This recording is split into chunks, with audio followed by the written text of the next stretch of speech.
Call to order. My apologies for being a bit late. We had a meeting with on the side with Secretary Tess Lazaro, and I had to provide quorum in Bam Aquino's committee so that he can provide quorum also later in a bit for us here. But I think a lot of our members will be attending a bit later. I think the Senate President also is going to join us in a bit. But once again, good morning to everybody, to all our stakeholders, our friends, and of course, members of the Executive Department, the uniformed personnel, and ladies and gentlemen. We'd like to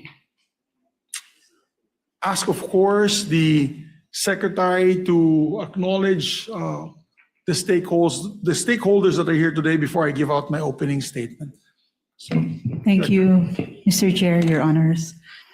For this morning, Your Honors, I will be reading the entire list of guests, but the ones who are seated here are for the Agenda 1 and 2. From the Department of Foreign Affairs, we have the Honorable Secretary Maria Teresa Lazaro. Good morning, Madam. And here with her are Assistant Secretary Laila Laura Santos of the United Nations and International Organization. We have Deputy Assistant Secretary Anthony Aquiles Mandap of the Office of Treaties and Legal Affairs. We have Deputy Assistant Secretary Princess Thomas of the Asian Pacific Affairs. Deputy Assistant Secretary Rona Beth Gosse of ASPAC. Director Catherine C. of the Office of Treaties and Legal Affairs. Director Tristan Frederick Tresvalles of the OTLA. Director Johaira Wahab Manantano of the Office of the United Nations and International Organizations. We have Director Maria Rosana Josue of the Asian Pacific Affairs, and Mr. Ian Dominic Malililin of the ASEAN. From the Department of Justice, we have Attorney Wilson Kyle S. Basser, State Counsel. And we also have Attorney Albert Abragan, State Counsel from the DOJ.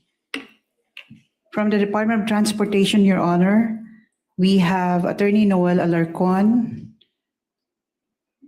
and he will be joining us online. Tama ba? Ay, sorry po. And then from the Office for Transportation Safety, we have Attorney Rachel Paragua from the Legal Service and Ms. Alessandra Johanna Arenas from the Civil Aviation Security Division. From the Philippine National Police Aviation Security Command, we have Police Brigadier General Dionisio B. Bartolome Jr. From the Bureau of Immigration, we have Attorney Arnulfo Maminta. From the Civil Aviation Authority of the Philippines, we have Attorney Roberto Martin S. Buenaventura. And from the Manila International Airport Authority, we have Ms. Maria Lourdes San Juan Reyes, the Senior Assistant General Manager, and also we have Mr. Noel Patrick Navarroza of the Airport Ground Operations Compliance Monitoring. We have from the Air Carriers Association of the Philippines, or ACAP, Mr. Josen Perez de Tagle. For the Convention on International Liability for Damage Caused by Space Objects, we have the same, Your Honors, from the Department of Foreign Affairs and the DOJ. And we also have under Secretary Harold N. Cabreros, who will be joining online from the Office of Civil Defense. From the Department of Information and Communications Technology, we have Attorney Dian Suresca. From the Department of Environment and Natural Resources, Your Honor, we have Ms. Liarina Mojica, Chief of the DENR, and then Mr. Raymond Angco, Senior Science Research Specialist.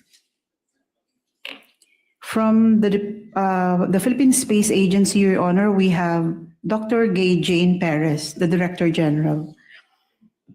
From the Philippine Coast Guard, Your Honor, we have Legal Officer Maria Riva R. Villamor Abao. And then we have from the National Maritime Center, Captain Severino Destura Jr. From the Office of the Solicitor General, we have Assistant Solicitor General Linda May Aguirre. From the National Security Advisor and Director General, we have Attorney Aisel Pangan. For the third and fourth agenda, Your Honor, we have from the Department of Finance, Assistant Secretary Nina Asuncion. Assistant Secretary Dakila Napao, and Attorney Ronald Visconde. From the Department of Trade and Industry, we have Attorney Lester Olimpo. From the Bureau of International Revenue, we have Attorney Laika Ley Tolentino.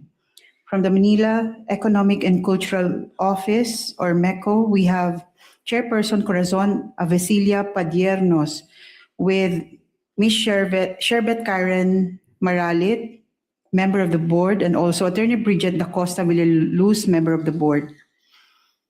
For the Tokyo Convention, Your Honor, we have from TESTA, the Technical Education Skills Development Authority, Ms. Carla De Salvo and Director Linda Andrade. From the Commission on Higher Education, we have Chairperson Shirley Agrupis and Dr. Christine Ferrer. From the Professional Regulation Commission, we have Attorney Melissa Jane Comafay Yichana. For the ASEAN extradition and the Philippine-India Mutual Legal Assistance Treaty, we have from the NBI, Your Honor, Head Agent Filipinas Astero. From the Armed Forces of the Philippines, we have Commodore Ramilo B. Trinidad. From the Philippine National Police, we have Police Brigadier General Aladin Collado and Police Colonel Angeli Salvador. From the Philippine Center on Transnational Crime, we have Brigadier General Benjamin Batara and Attorney Baltazar Asadon. From the National Prosecution Service of the Department of Justice, we have Attorney Grace Estrada, Senior State Counsel, and Attorney Dave Flores Fatalia. We have from the National Security Council, Mr. Manuel Jose Maria Tuazon and Attorney Aisel Pangan. And from the Bureau of Immigration, we have Attorney Arnulfo Maminta. That's all for now, Your Honor. Thank you. Thank you very much. That's a full house. I think we're taking up seven treaties today. We're hitting the ground running because we were delayed for a whole year due to unforeseen and foreseen circumstances. We had a leadership change, and because of that, we had to change members of the committees, and we had to constitute the committee memberships. And yes, so it was a bit of a mess. But before I start my opening statement, I would like to thank Secretary Tess Lazaro for being here. I've had the opportunity of working with her when she was an ambassador in many posts in many parts of the world, and very well deserving her position now as a Secretary of Foreign Affairs. And we're also thankful that all of you stakeholders are here today, and we'd like to hear from you one by one once the bills or rather their treaties that will be taken up will be put on the floor in the agenda. Before anything else, thank you for joining us today, even though there is an order from Malacanang, particularly for government agencies, on the alternative work arrangement, an advisory alternative work arrangement. Sabi ko nga, as the new chairman of the Foreign Relations Committee, I'm going to hit the ground running. Sabi ko, rain or shine today, wag lang sobrang baha. Pero rain or shine today, let's do this. Because if we postpone it any longer, many of our relations with our different countries and stakeholders will be affected. And so, you all know that the leadership changes in the Senate the past few months have delayed the movement of some measures referred to this committee. So I hope to get these measures back on track now.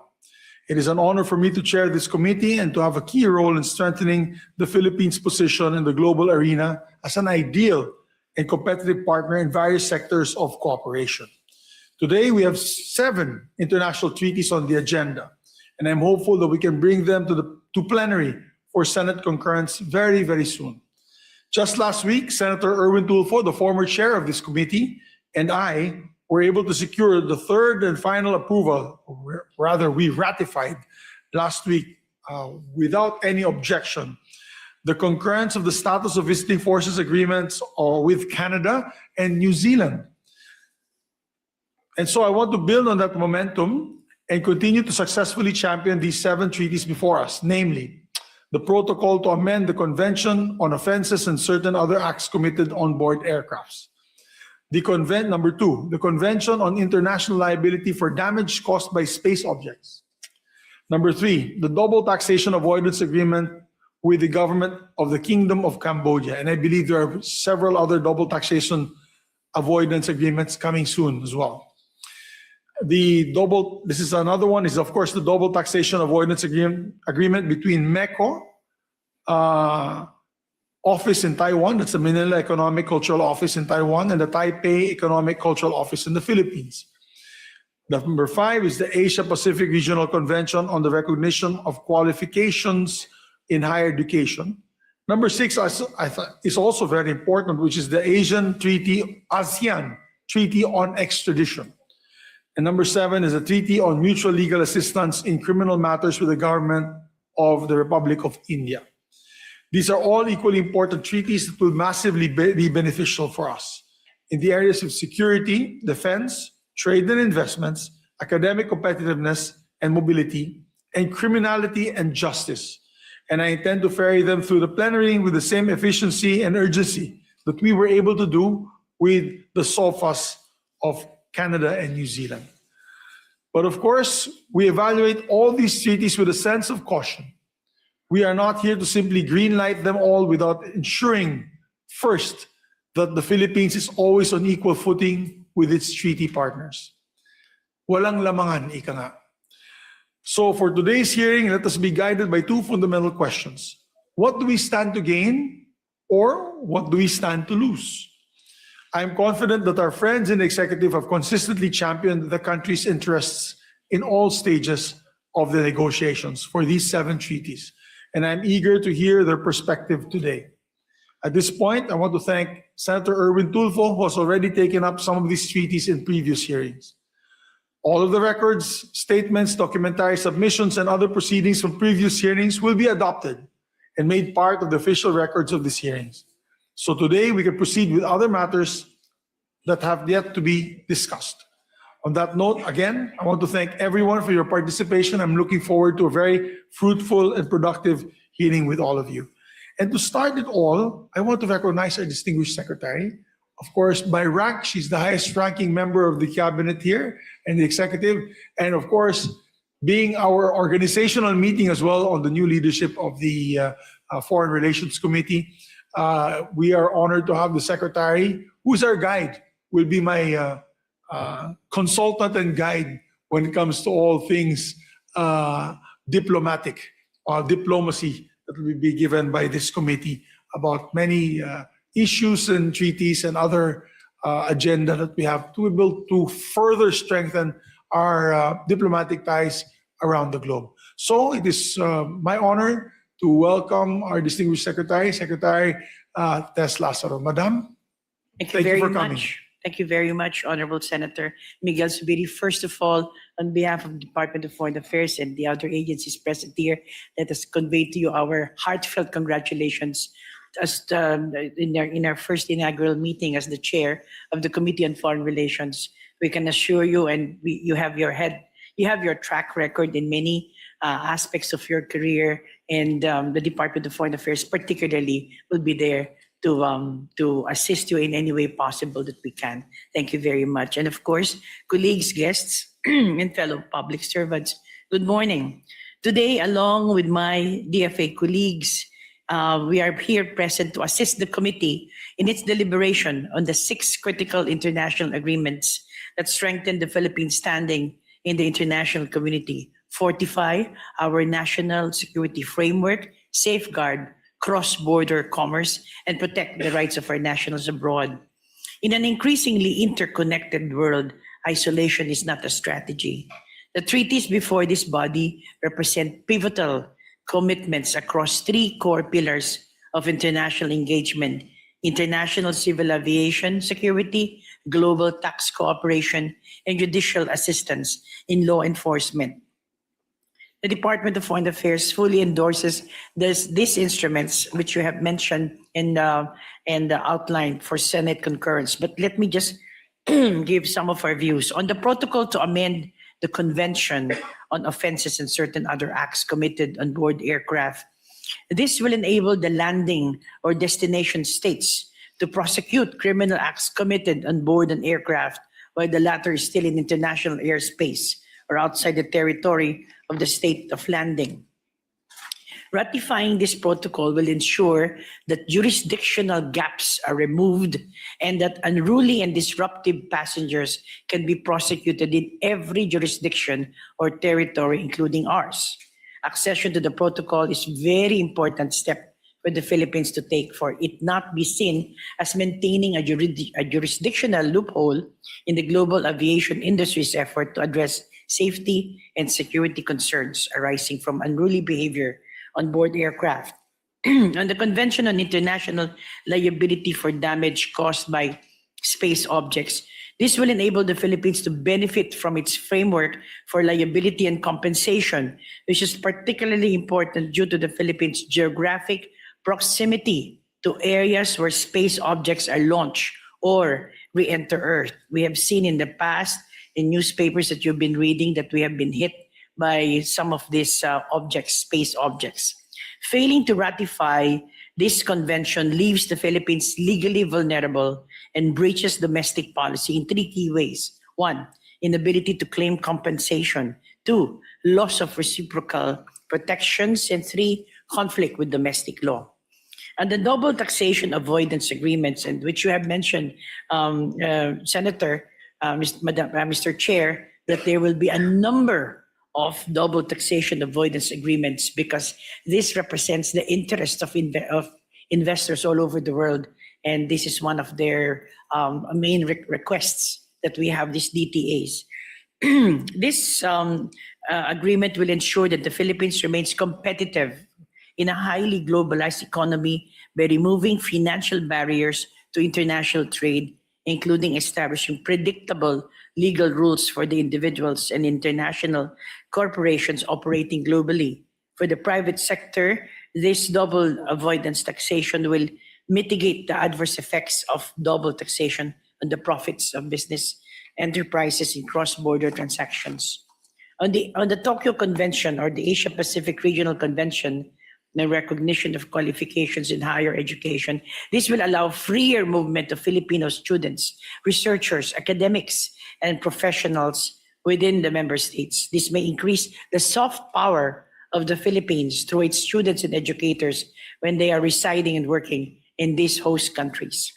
The ASEAN Treaty on Extradition seeks to strengthen the region's capability to fight or prevent crime or intensify law enforcement through a mechanism to extradite criminal suspects or convicted criminals hiding behind international borders or escaping foreign jurisdictions to evade penalty or prosecution. This extradition strengthens the region's commitment against criminality and furthering regional integration through seamless legal cooperation in criminal matters. And finally, the Philippine-India Treaty on Legal Assistance in Criminal Matters. It is a manifestation of the strong desire of both governments to further expand and strengthen its bilateral relations by addressing the challenges of international cooperation while maintaining our sovereignty and upholding our domestic laws. In closing, Mr. Chair, these 6 agreements directly advance our national interest. Concurring with these treaties equips our law enforcement with essential international tools, protects our airlines and air travelers, secures our tax revenues while facilitating cross-border business, and aligns our space initiatives with established global liability principles. Therefore, I would like to request and hopefully the committee to ratify these 6 international instruments. It is, well, I just missed out the MECO and TECO because it's not within the Department of Foreign Affairs. Thank you very much, Mr. Chair. Thank you very much, Secretary. Again, it's a pleasure to have you here with us. And please weigh in on the discussions later, because you are our, of course, our #1 source when it comes to foreign relations. So let's start.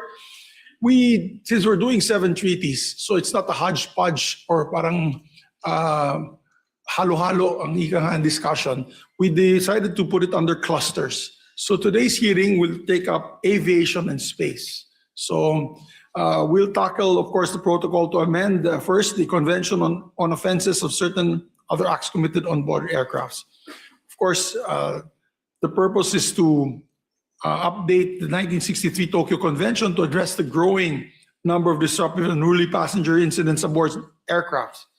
And the Philippines signed this convention on the 14th of September 1963 and took effect on December 4 of 1969. This protocol expands the jurisdiction of states over offenses committed on board aircraft and strengthens the legal framework for maintaining safety and order. So our key discussions or the discussion points today to clarify whether the existing Philippine laws are sufficient to implement the protocol or whether enabling legislation, regulation, or administrative measures will be required. Of course, second, to inquire from the Civil Aviation Authority of the Philippines and the Department of Transportation about the anticipated operational impact on airlines, aviation authorities, passengers, and law enforcement agencies on this new protocol. So let us start by recognizing, of course, we also cluster, yes, here, on the Convention on Board Aircrafts. Do we have the representative of Secretary Lopez of the DOTR? Because I don't see him here. Is Ma'am Sue? Nandito ba yung, is it ASEC Manuel Cabochan, a third? Okay. We have Attorney Noel Alarcon.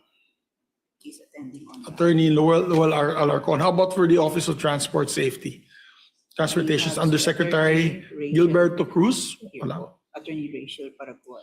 So who is here? Obviously, I cannot just pass anything that I'm not briefed about in the plenary floor. So, Attorney Karen, will you be the one that's capable enough to answer all these queries and represent Secretary Lopez and Administrator Gilberto Cruz? I think, sir, only... Did they give you your only our- blessing? Did they Only give our you- Undersecretary Gilberto Cruz, sir. I was the one asked to. Me and Miss Alex Arenas and Attorney Rachel are here to represent the Office for Transportation Security po. Correction sige. po and safety. Do you have a Yes, sir. do you have an opening statement and yes, brief us sir. about this? Thank you. Yes, sir. The Office for Transportation Security respectfully expresses its support for the ratification of the 2014 Montreal Protocol or the Convention on Offenses and Certain Other Acts Committed on Board Aircrafts. From the perspective of OTS, the protocol will strengthen the Philippines' existing civil aviation security framework and complement the security measures that we are already implementing under the National Civil Aviation Security Program.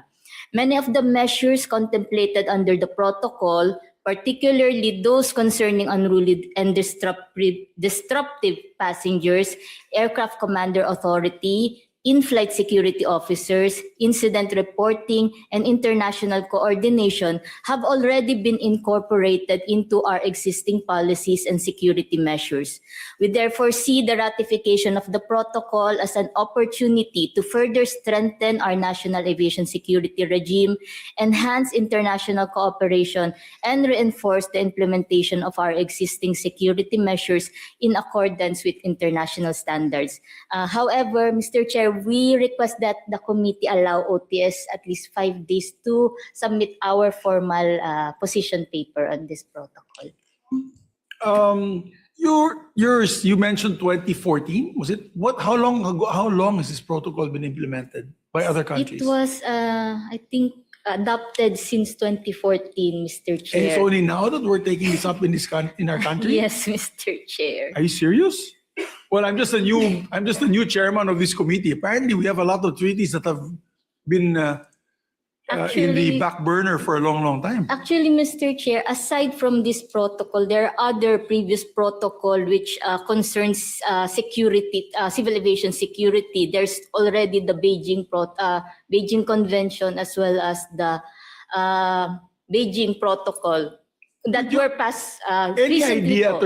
Attorney Karen, any Yes. idea bakit tumagal ito sa ratification process? Or Sorry. natatabunan lang ng iba't ibang mga mas importanteng treaties? I think so, Mr. Chair. I cannot answer for Yeah. that to that question, Yes, Mr. Chair. I'm sorry. Parang kung sa impeachment pa, leading question. You know? But Sorry, Mr. Chair. yes, okay. No, this is very important. Obviously, this is very important. But I'm anticipating questions from my colleagues on the floor. Definitely, they're going to ask me questions. For example, how many countries have actually ratified this protocol? Would you have an idea? No idea, Mr. Chair. I'm Pero sorry po. yung mga major countries, I think the last po, based on our program, I think there were previous treaties po, aside from the Tokyo Convention of 1963. 63. So ano 63. advantage? Sige, ganito na lang, Madam Karen. Ano advantages na pumasok tayo dito sa protocol na ito? What are the advantages gained as security advantages gained by our country by joining this protocol? Particularly with this protocol, Mr. Chair, it will provide, I think, guidelines for our country as regards how to handle unruly and disruptive passengers, and give the airport commander authority to handle those people while in flight po. Kasi as of now po, although OTS have provided security measures and given our stakeholders guide as to how to handle this, we do not have any tawag nito, provided criminal, ano ba to? What you're saying is if we approve- haven't criminalized Yes, so these acts. if we approve this, or we ratify this protocol, oh. we'll be like all the other countries that Yes have the right The- to enforce. Yes, enforcer, that's the word. The word, sir. no? The right to enforce Yes these po. possible criminal acts while the airline is on flight on the way to the Philippines. Yes, yes, for Mr. example, Chair. yung mga unruly passengers, nakipag-away, Yes suntukan, po. inside the plane and all. It will give the aircraft commander greater authority on how to handle those Which they kinds do of- not have now. Meron, sir. However, very limited, po Limited, at the moment. So, And they may still be subject to legal action yes without this po. protocol. Yes, sir. Okay. So I understand. And it's very important kasi this day and age nga, daming in this day and age of terrorism, of possible threats to life and property, especially in aircraft and airplanes and transportation, in the different modes of transportation and going to the Philippines, it's very important that we have this. So anything else that you would add? So in 5 days' time, you'll give us your added position paper. paper. But you know, we Yes, cannot amend what we have here. Tama po, Madam Secretary. Of no? course, Mr. Chair. Yung mga treaties, pag nanding dito, hindi naman pwedeng ang senators mag-amend dito. Hindi naman. Yes, Senator. We can only either approve it or not. Yes, Ratify it or not. Senator, I just Yes, wanted Mr. to Chair, we add, there are understand. already 145 countries who have state parties to this protocol. So we're really behind. Wow, thank you for that. So we have to take note of that we have 145 countries. So if there's any objection whatsoever from the members of the Senate, I will tell them, well, there are 145 countries who agree on this. I don't think we have the expertise to disagree and in the position to disagree. Are there any, maybe Madam from the OTS, Madam Renas? Yes, Your Honor, sir. Magandang umaga po. Sir, in addition, we are obliged po talaga kasi to cooperate. So this instrument will enable us to fully exercise yung cooperation natin with other states. Kasi nga po kapag lumilipad yung eroplano and it asks for assistance dahil nga po may unruly passenger on board and it asks assistance to land to deal with such unruly passengers. Kung hindi po natin siya mararatify and we do not have that instrument, pwede po kasing hindi natin ma-extend yung assistance na yun kasi hindi natin sila papayagang mag-land dito. We will have to redirect them elsewhere sa ibang bansa. Yun sir yung isang pinaka-importanting component po nung protocol na ito sir. Yes, sir. Thank you po. Thank you very much. It's actually a very simple measure, very straightforward. And I don't know why we had not been able to act on this much earlier, but I rest assured we will act on this immediately. So, yes, Madam. Sir, siguro po, theory ko lang naman po, sir. Perhaps kaya hindi po siya napaprioritize kasi pagdating po sa mga ganitong matters, very reactive. Hanggat wala pong nangyayari, parang hindi natin nakikita na it's important. Yes, sir. Parang nung 9/11, sir. Di po ba? Nangyari pa muna yung 9/11, saka tayo nag-establish ng screening, na-strengthen natin yung screening, yung security protocols natin for airports and aviation. Kasi very reactive po pagdating po sa pag-establish ng mga ganitong security requirements, sir. Yes, I agree with Maraming you. Like much sir. legislation that we pass, it's more reactionary. Like the school shootings that are happening now with social media on children. So, yes, I agree with you. And therefore, I have no further discussions on this particular treaty. We will put out a committee report as soon as I get your 5 days from now, your of course, your position paper, so that we can be helpful for us when defending this on the floor. So any questions from the stakeholders on this particular issue? If there are none, let us continue with the agenda. Again, thank you for coming, OTS and the DOTR. Ma'am Karen, thank you. So moving forward, we will discuss now Convention on International Liability for Damage Caused by Space Objects. One of my favorite agencies, the Space Agency. Bah, di ba? Developing country tayo, but we have a Philippine Space Agency, and the president put it front and center in his SONA that there will be a rocket that will be fired very soon. And I guess we need this just in case that rocket lands on any other country or property. You know? So may you give the opening statement, Dr. J. Perez, our Director General. Madam. Thank you and good morning, Mr. Chair. The Philippine Space Agency, or PhilSA, respectfully expresses its strong support for the Senate's concurrence in the ratification of the Convention on International Liability for Damage Caused by Space Objects, or otherwise known as the Liability Convention. The Philippines signed the Liability Convention on August 22, 1972. President Ferdinand Romualdez Marcos Jr. has since ratified the convention, which is now before the Senate for concurrence. The Liability Convention provides a framework for regulating liability for damage caused by space activities. It seeks to ensure that states take responsibility for the consequences of their space activities while promoting international cooperation and the peaceful uses of outer space. PhilSA respectfully submits that Senate concurrence is in the national interest.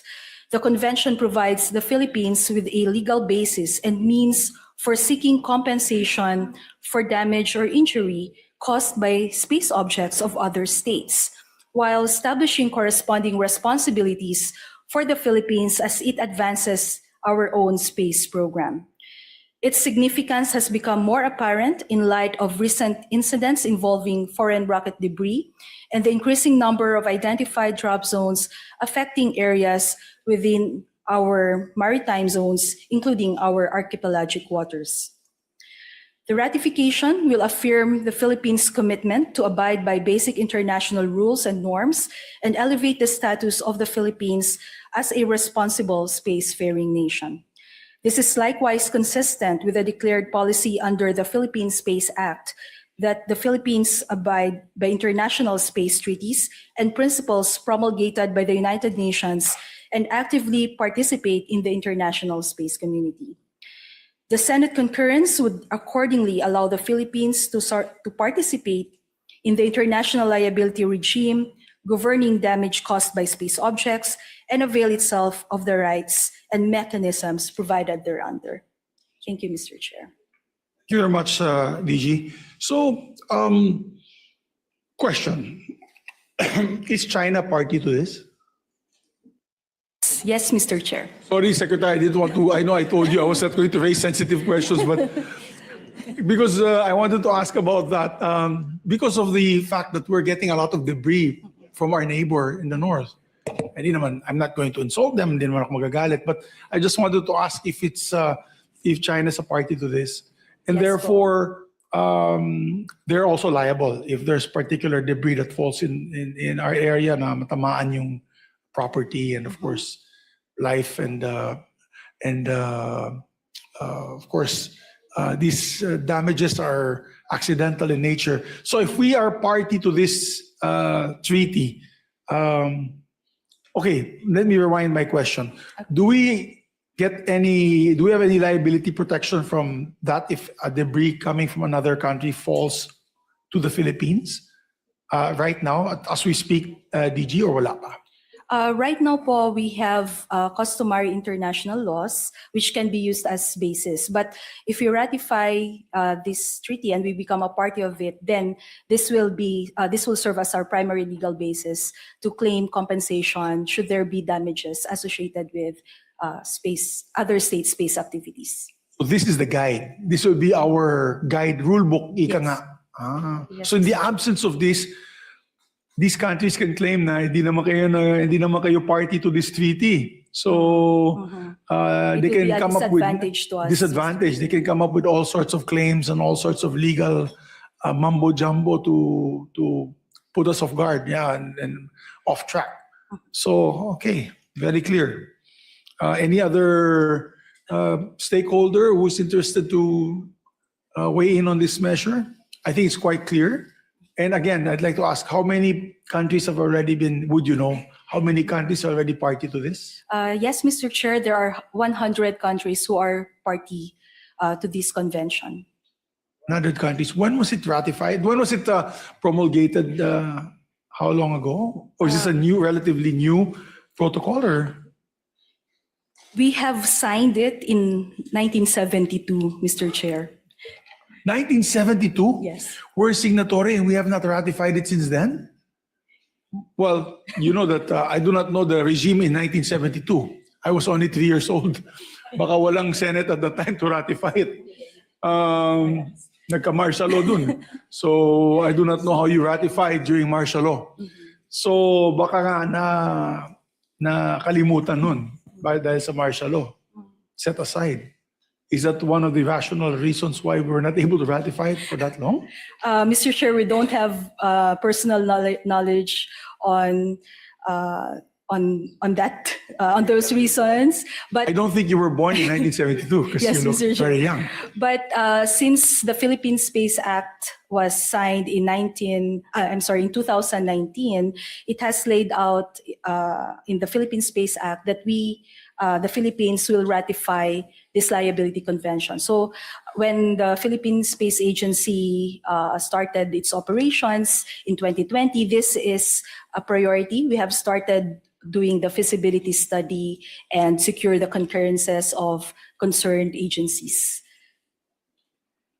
Well, obviously, it's not that because we're a rocket manufacturing country and that although we want to be, and I think in the future we will be, but it's more of liability that we can claim because we are in the middle of the Pacific Ocean and dumadaan talaga lahat nitong mga satellites and all that cross the Philippine airspace all the time. So, as you said, it shall be done. We shall make it happen, Director General. So just be around lang when we discuss this on the floor because of the technical considerations. We'll need you to appear together with the DOTR and OTS and. I'm sorry, Secretary, please. Again, thank you, Mr. Chair. But just to, again, supplement the statement made by our PhilSA. Yes, we signed in 1972, but we did not have a space agency only until 2019. And I think that is the reason for the delay in the ratification. And I just want, and we had a discussion this a few minutes ago, Mr. Chair, just to differentiate, these are space objects. Ballistic missiles are not included here. That's correct. Thank you for the clarification. These are more like satellites, rockets that will be able to set up satellites up the sky. And I think we're trying to move to being a launching state, right? So to launch our satellites. Saan ba yung sinabi ni Presidente? Sa Aurora ba yan? Or sa Cagayan? Sa Cagayan po, Mr. Sa Chair. Cagayan. Okay. Is there an advantage of that being in Cagayan? Being that it's our easternmost seaboard, no? Yes, Mr. Chair. Aside from the geographical location, the current infrastructure that is already there is crucial. This will be providing logistical support, as well as the enabling policies in CESA is also crucial in this case. One fundamental question, that the ratification of this treaty, will it allow more investments to come in terms of launching satellites because we are part of this treaty? I mean, you know, I have colleagues that will ask, so what is the economic benefit of this? They might ask, maybe being party to this treaty and we can open up these areas now for Korean manufacturers, Taiwanese, possible Taiwanese investments for those who want to launch satellites in the sky, and we can offer these particular areas. Will it be easier because we are now party to this convention? Yes, Mr. Chair. As mentioned earlier, this provides framework on how the Philippines can claim damages from space activity. So, in turn, commercial or private companies will have confidence on the state that we know what we will be able to support their activities here. Okay. All right, DG. So it shall be done. Thank you, Mr. Chair. We're ready. If there's no objection from the stakeholders here, we shall prepare also the committee report on the Convention on International Liability for damage caused by space objects. Congratulations, Madam. Thank you, Mr. Chair. Thank you very much. So moving forward, Cluster B naman po tayo. Dito naman po tayo sa taxation. Oh, yes. So those who are not anymore involved, you are excused, Madam. You can enjoy your lunch to the DOTR and of course to PhilSA. Thank you po. Oh, photo, of course. Session suspended for a minute so that we can, of course, change the seating arrangements.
we resume. We'd like to thank the stakeholders earlier for the first cluster for coming. Thank you very much. It was a very quick and productive meeting. Sabi ko nga, mabilis tayo na yun. We're gonna act on these treaty requirements right away.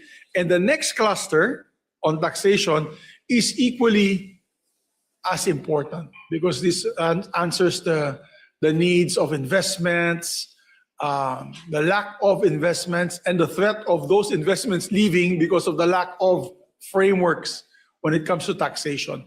I know when I used to be chair of the Committee on Trade and Commerce.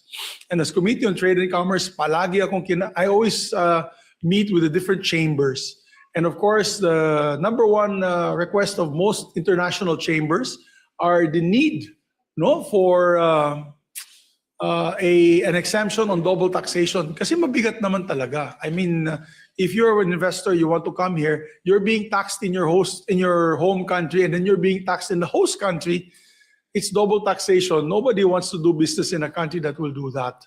And so I'm particularly biased about supporting measures like this.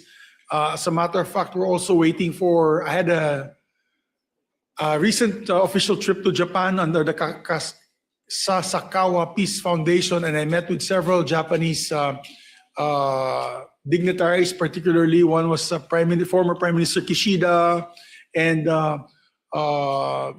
other members of the cabinet in Japan. And they were also pushing for an exemption on double taxation for Japan. And I realized only then that we do not have one, and we have so many Japanese investors in the country.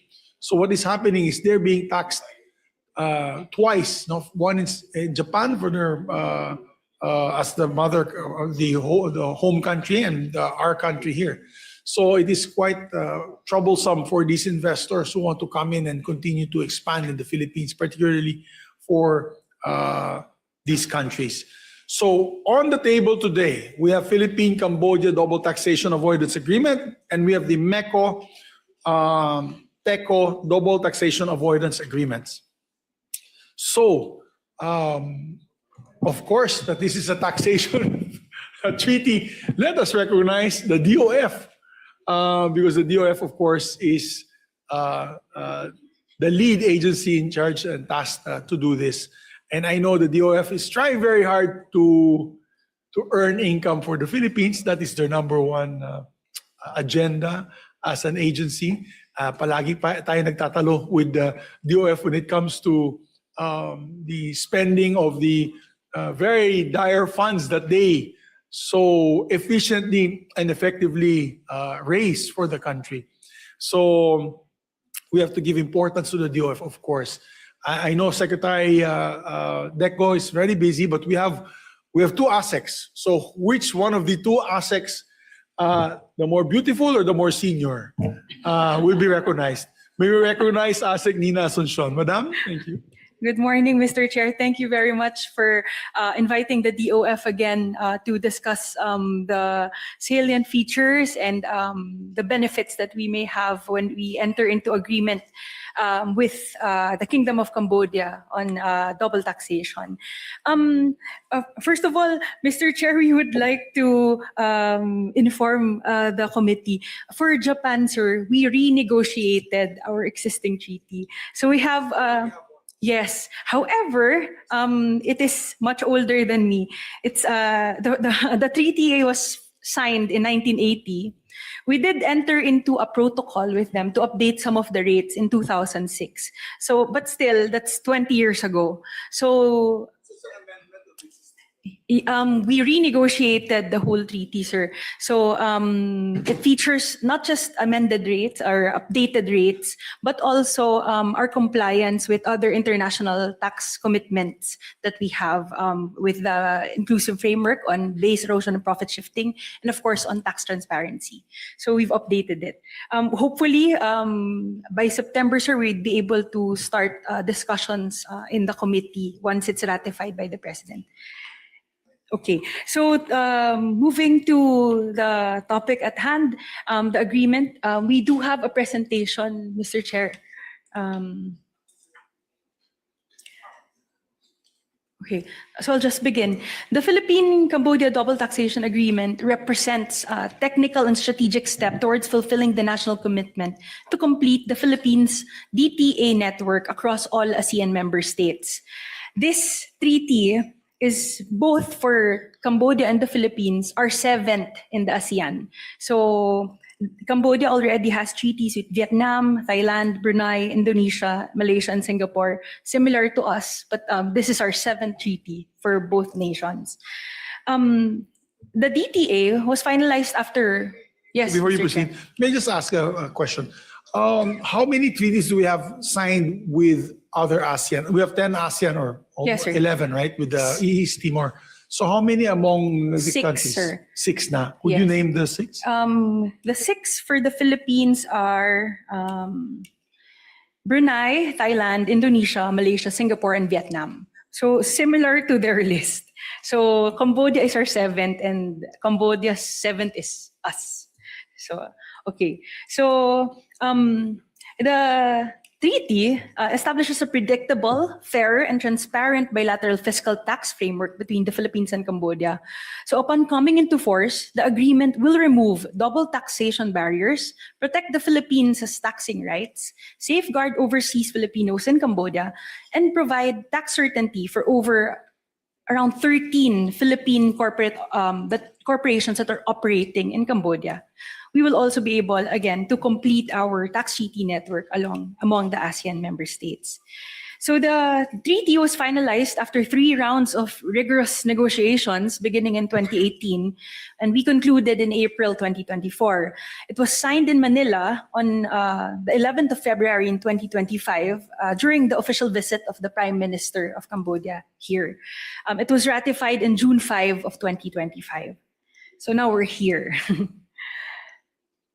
On relevant economic data, When you make while you're, Yes, sir. we're gonna be having a working lunch. If you don't mind, if you don't mind, we'll serve the food. Okay lang sa inyo? Malas yung umalis na. Walang lunch. So you guys are gonna get to enjoy the lunch. I know, so fast, but that's good. So this group will be lucky. Pati yung mga guests doon, bakainin natin. So again, Sec, sorry for disturbing. yes, Mr. Chair. So we'll that's just all right. continue while we're serving lunch. Yes po. For in 2025, total bilateral trade stood at $99.75 million, placing Cambodia as the Philippines' 58th overall trading partner, 62nd export destination, and 54th import source. So the historical trade performance is detailed in the table in the presentation. The top traded commodities for export are cigarettes containing tobacco, photographic flashlight apparatus parts, and other powders of pig iron and steel. Top Philippines import commodities would be electric motors with an output not exceeding 37.5 watts, women's or girls' cotton trousers or shorts, T-shirts, preserved and prepared fruits and nuts, and wooden platform footwear. On capital inflows, based on the most recent compiled BSP balance of payments data, net FDI inflows from Cambodia into the Philippines experienced a steady decline from $43.43 million in 2021 down to $25.25 million. So in 2022, it reached 0.09 million in 2023. The cumulative net BSP recorded FDI from Cambodia stood at USD $1.07 million across 2020 to 2025. Furthermore, there were 0 approved investments commitments recorded from Cambodia between 2019 and 2025. On demographics, according to the official Philippine Embassy statistics, there are 5,727 registered Filipinos residing in Cambodia, alongside at least 13 Philippine enterprises. The primary professional classification includes education at 1,500 Filipinos, and production, manufacturing, hotels and restaurants, construction, and agriculture. I believe we have Uishi crackers there. In Cambodia. In Cambodia, they have a plant there. owned by a Filipino, Mr. Carlos Chan. Yes, sir. Yeah. On land-based OFW remittances from Cambodia, it reached 2.39 million US dollars in 2025. In contrast, active alien certificate registration I-card records of the Bureau of Immigration show 118 Cambodian nationals residing in the Philippines as of October 2025. So noting those numbers, the DOF really sees that we really need to establish our economic ties, strengthen our economic ties with Cambodia, Mr. Chair. Aside from that, we do have other justifications and economic benefits that we would gain from entering into the DTA. So for tax administration and revenue protection, it is a vital strategic initiative to modernize tax administration and safeguard national tax base. So number one, we're securing our sovereign taxing rights and income allocation. So the treaty provides explicit distributive rules that clearly define where cross-border income is taxed, eliminating jurisdictional overlaps. So it firmly secures the Philippines' primary taxing rights over domestic source income, particularly on dividends, interest, royalties, and permanent establishments operating within the country, while granting structured, non-discriminatory relief to Philippine enterprises earning foreign source income in Cambodia. We also safeguard the fiscal base via international cooperation. So aside from taxes, the tax treaty also provides for essential enforcement mechanisms or tools that the revenue agency can use to strengthen enforcement. So we have a provision on exchange of information with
fiscal loss or a neutral revenue impact. The primary driver for this one, of course, is the lower withholding tax rates. So inbound income payments such as corporate dividends, interest, technical service fees remitted from Philippine subsidiaries to Cambodian entities experience an instant drop in tax rates from the 25 rate that is imposable right now to the cap tax treaty levels of 10 or 15%. Because these rates, caps, are apply automatically upon the agreement's effectivity date. There may be an immediate reduction in direct collections for current bilateral business activities. Simultaneously, the anticipated economic upside, namely expanded FDI or the capital deployment, it will be lagging behind. We don't expect that there will be immediate FDI or capital deployment in the country. Of course, this is because there are operational timelines which vary among businesses. Foreign investors require time to adjust, of course, to corporate structures. If they're going to invest in the Philippines, they have to do their feasibility studies and look at the other factors for investment. Consequently, during the first 3 years, the direct tax revenue forgone outweighs the still maturing secondary economic returns. In the long term, however, from the 4th to 10th year, the structural dynamics of the DTA shift the balance towards a strong net positive return for national revenue and the broader economy. So by lowering tax friction and establishing a predictable fiscal environment, the treaty lowers the cost of capital, encouraging sustained cross-border expansion. So as the cross-border trade and investment volumes increase, the total taxable base expands significantly. So when capital has come into the Philippines, we'll be able to already collect, offset the revenue loss with our collections on corporate income tax from expanding local subsidiaries, VAT, of course, on the indirect tax that is applicable on their business, and personal income taxes generated by the workers that will be from the job creation that will be had if we encouraged investments here. So additionally, Philippine businesses expanding into Cambodia enjoy reduced tax hurdles, allowing higher net profits to be repatriated home. So those investments right now, once the treaty take effect, actually there are the businesses that are in Cambodia, Philippine businesses in Cambodia, they're up to 4% for, I think, royalties and for interest income. Yan po yung immediate benefit that they can already enjoy. Beyond investment growth, the treaty equips tax authorities with crucial tools for base protection and revenue enforcement, as mentioned earlier. So that's it for now, Mr. Chair. If there are other questions, we'll be glad to answer those. Yes, Thank you very before I raise any comments, we have with us today a distinguished colleague from Tarlac and the Republic of the Philippines, our very hardworking chairman also of the Committee on Trade and Commerce and Science and Technology and Education, basic education. No other than Senator Bam Aquino. Thank you for coming, sir. Yes, magandang hapon, Senator Zubiri, our Majority Floor Leader. Magandang hapon po sa ating lahat. I'm here, of course, to provide quorum and to provide our support for this committee. Lahat po ito mahalaga. Napakarami. Alam ko napakarami pa. And, of course, anything that the committee needs, we're here to support. So thank you, everyone. Thank you very much. And, on the cluster C later on, we'll be discussing about education. But I know if you're busy, you can go ahead. But thank you for joining us today. How was your meeting earlier? Okay naman? On MSMEs? Yes. Finished on time. So thank you very much, ASEC, on that information on Cambodia. I know there are many Filipino companies that are looking into setting shop in Cambodia. I know one that is already very well established. The group, as I mentioned earlier, yung kay Liwayway Group, that's former Ambassador Carlos Chan. The Wishi, yung Wishi Crackers, they have also their plant there for snacks. They're employing a lot of Cambodians and Filipinos at the same time. And I had an opportunity to visit Cambodia several times because being head of the NSA on Arnis, we had gathered for the SEA Games. We had to go to Cambodia several times to set up Arnis teams, Cambodian Arnis teams, to compete with us in the Philippines. And they also hosted in Cambodia. So, and I noticed a lot of Filipino expats working in Cambodia, workers there. And I know this because when I went to Mass in, alam mo naman tayo Pinoy, naghahanap tayo ng simbahan. Every Sunday, punong-puno yung simbahan doon ng Pilipino. So, and as you said, we've already had the double taxation treaties with 6 ASEAN countries. This will be our 7th.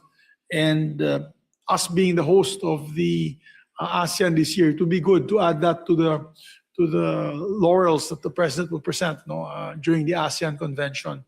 That will be very good. And there's also going to be a discussion later on the yung sa prisoner, ang tawag dyan, yung ating extradition treaties with the ASEAN countries. So, malaki I truly believe that there's a lot more to be gained. I know some businessmen from Cambodia also want to do business in the Philippines. This will be able to give them a framework to follow when it comes to taxation, which every businessman always looks into when they invest in a certain country. And so this is going to be very, very helpful. Any questions from other stakeholders that are here? Maybe we'll just ask, which I failed to do in the last cluster, really quickly come up with your position on this. Maybe ask from the DTI. We have with us represented by representing Secretary Aldeguer, we have the Division Chief, Legal Division of the Board of Investments, Attorney Lester Olimpo. From the DTI, can we just have one statement from the DTI? So, Yes. Attorney Lester, again, is it by beauty or by seniority? that you're here? Mr. Please, Chair, please. just to clarify, Mr. Chair, give the we're point, from the yes. Board of Investment. Oh, the VOI. Okay. Yes, representing also DTI. So for the DTI or BOI, we are in support of the ratification of DTAs based on 2 points. So first, the DTA sets tax rules to treatment of income, which provides for predictable tax treatment, mitigates risk of double taxation, and reduces cost of compliance for businesses, thus making the business environment attracting, appealing, and leading to increase in trade, economic growth, and job creation. Second is that DTA supplements the country's effort for investment promotion, such as the IPPAs with Cambodia and the MOI with Cambodia and the IPPA and the MECOTECO. Thank you, sir. Yes, to hasten the proceedings, because I'm going to go ask the different stakeholders, particularly in the issue of double taxation. Let's already discuss also the MECOTECO double taxation. I'd like to recognize with us today is no other than the chairperson and resident representative of the Manila Economic Cultural Office is here with us, Tita Corazon Padiernos, Abisilia Padiernos. And I call her Tita because I've known their family and they're good friends with my father for many, many years, and my mother. And Tala is here also. Yes. My goodness, who used to work in the Senate. Wala na, tapos na to. Tapos na palali ka na. Thank you for flying in from Taiwan. I heard you flew Last yesterday or today or yesterday. night. Last night from Taiwan. So maybe what we can do, ASEC, is also, if you're going to give a briefing, or will you be the one giving the briefing, or they'll be the one giving the briefing? MECOTECO. So we'd like to recognize again, Ma'am Padiernos, our chairperson Padiernos, to give the briefing, and after that, I will go one by one to the different agencies and stakeholders. So, Madam, you're recognized, ma'am. Yeah. Senator Juan Miguel Zubiri, Chairperson of the Senate Committee on Foreign Relations. Senator Bamakino, ladies and gentlemen, magandang hapon po sa ating lahat. Kanina kahit umaga to nandito sa note ko, ngayon hapon na. Magandang hapon po sa ating lahat. First, allow me to express our heartfelt gratitude to the Chairperson, Senator Juan Miguel F. Zubiri, and the distinguished members of the committee for giving us the opportunity to appear before you today to discuss the agreement between the Philippines and Taiwan for the avoidance of double taxation and the prevention of fiscal evasion with respect to taxes and income, or the Double Tax Avoidance Agreement, or DTAA. I am Corazon Vicilia Padierno, the chairperson and resident representative of the Manila Economic and Cultural Office, or MECO. MECO respectfully appears before this committee to underscore the importance of completing the ratification process of this agreement, particularly in the context of the Philippines' growing economic engagement with Taiwan and our continuing efforts to create an environment that encourages legitimate trade, investment, employment, and business activity. As the Philippine Representative Office in Taiwan, MECO is in a unique position to affirm from our day-to-day experience the depth and continuing growth of the economic relationship between the Philippines and Taiwan. We see this relationship not only in statistics and investment figures, but in our regular engagement with Taiwanese business and investors, Philippine enterprises and institutions, companies that employ Filipino workers, universities and schools that welcome Filipino students and researchers, and agricultural enterprises that provide opportunities for our young Filipino farmers. The economic figures reinforce what we see on the ground. In 2025, bilateral merchandise trade between the Philippines and Taiwan reached approximately $8.03 billion. Taiwan ranked as the Philippines' 10th largest trading partner, and importantly, our 9th largest export market. Philippine exports to Taiwan reached $3.28 billion in 2025, representing growth of more than 22% from the previous year. The composition of this trade is equally significant. Digital monolithic integrated circuits alone accounted for approximately $1.68 billion, or more than half of Philippine exports to Taiwan in 2025. Underscoring the importance of Taiwan to the Philippines' electronics and semiconductor value chains. Investment ties likewise continue to provide opportunities for expansion. Net foreign direct investment from Taiwan reached approximately $52.57 million, or more than 3 billion Philippine pesos in 2025, with manufacturing remaining in the largest sector among approved Taiwanese investments. These figures demonstrate that the Philippines-Taiwan economic relationship is already substantial. More importantly, they point to the potential for an even deeper partnership in manufacturing and electronics, semiconductors, technology and digital industries, transportation and logistics, agriculture, renewable energy, and other emerging sectors. It is in this context that MECO views that the DTAA as an important and practical instrument for strengthening the economic relationship between the Philippines and Taiwan. At its core, the agreement seeks to address a very practical concern in cross-border economic activity, the possibility that the same income may be subjected to taxation in both jurisdictions by establishing agreed rules on the taxation of income and providing greater certainty on the applicable tax treatment. The DTAA can help reduce unnecessary tax uncertainty, facilitate legitimate economic activity, and create a more predictable environment for businesses and individuals operating across our two jurisdictions. At the same time, the agreement strengthens mechanisms for cooperation in addressing tax avoidance and fiscal evasion, thereby by supporting transparency and the proper administration of our respective tax laws. From MECO and a Philippine perspective, the DTAA is an economic facilitation instrument. While investors also take into account other practical considerations, this DTAA can definitely help create the conditions under which legitimate economic relationship can develop with greater confidence, transparency, predictability, and stability. With your indulgence, Chairperson Senator Zubiri, MECO would also like to emphasize that the DTAA before the committee today is not a new initiative. Following years of renegotiations to update the agreement and close coordination with government agencies, the ratification package for the DTAA was finally prepared through the collaboration efforts of MECO, the Department of Finance, the Bureau of Internal Revenue, and the Department of Foreign Affairs.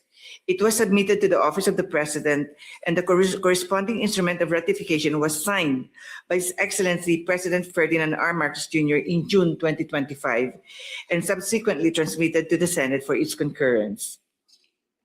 We recognize fully and with respect the Senate's constitutional responsibility in considering international agreements. We appreciate that this committee must carefully examine the provisions of the DTAA, its implications, its consistency with Philippine laws, and its contribution to our national economic interest. MECO stands ready, together with the Department of Finance, the Bureau of Internal Revenue, and the Department of Foreign Affairs to provide any and all information, clarification, documentation, or assistance this committee may require in the course of its deliberation. We believe that the completion of the DTAA is timely. For MECO, this is particularly important because our mandate places us at the intersection of the Philippines' economic, commercial, and people-to-people engagement with Taiwan. The figures before us demonstrate that the economic relationship is already there. Our task is to nurture that relationship into a stronger and more predictable framework in which it can continue to reap benefits for both the Philippines and Taiwan. For these reasons, MECO, together with DOF, BIR, and DFA, respectfully seeks the favorable consideration of this committee and its support in concurring in the ratification of the DTAA. We sincerely believe that institutionalizing this agreement will contribute to a more predictable, transparent, and supportive environment for Philippine and Taiwanese businesses, investors, professionals, and other stakeholders, while further strengthening an economic partnership that continue to offer meaningful opportunities for the Filipino people. So once again, our deepest gratitude to Chairperson Senator Juan Miguel F. Zubiri and the distinguished members of this committee for your time and consideration and for your continued commitment to initiatives that advance the economic interests of the Philippines and our people. Maraming salamat po at magandang hapon ulit. Thank you very much, Madam Chairperson. It was a very comprehensive presentation, very helpful also if the questions will be asked during the plenary session.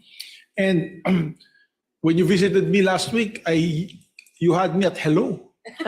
And I said, gawin na natin kaagad. It's a no-brainer because Taiwan is a very big economic partner to the Philippines. And it's a very friendly neighbor.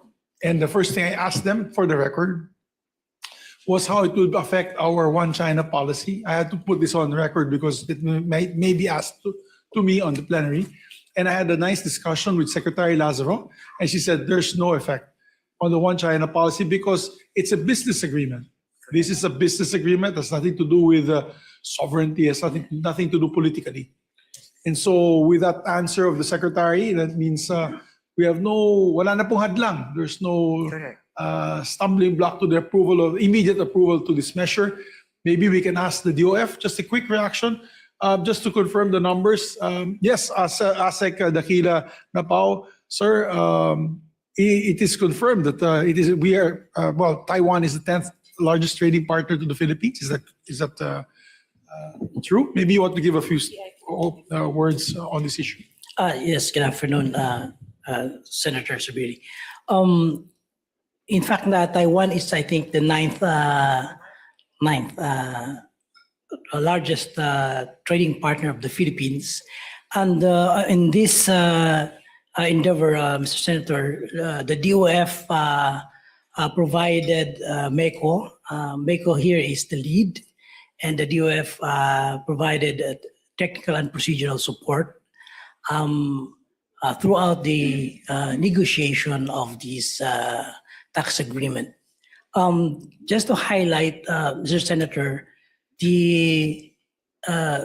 when we amended the tax code, the Create More, we provided an amendment or a clause in the tax code, providing that the president we can enter an agreement, including tax agreement, with economies and administrative regions. And it is also explicit in that provision and amendment that the same shall be concurred by the Senate. That's why even if this is a mere tax agreement, the same is brought here for concurrence, Mr. Senator. Obviously, no objection from the DOF. Yes, in fact, the then Senator Secretary Ralph Recto signed the certificate of concurrence, interposing no objection to this ratification by the president.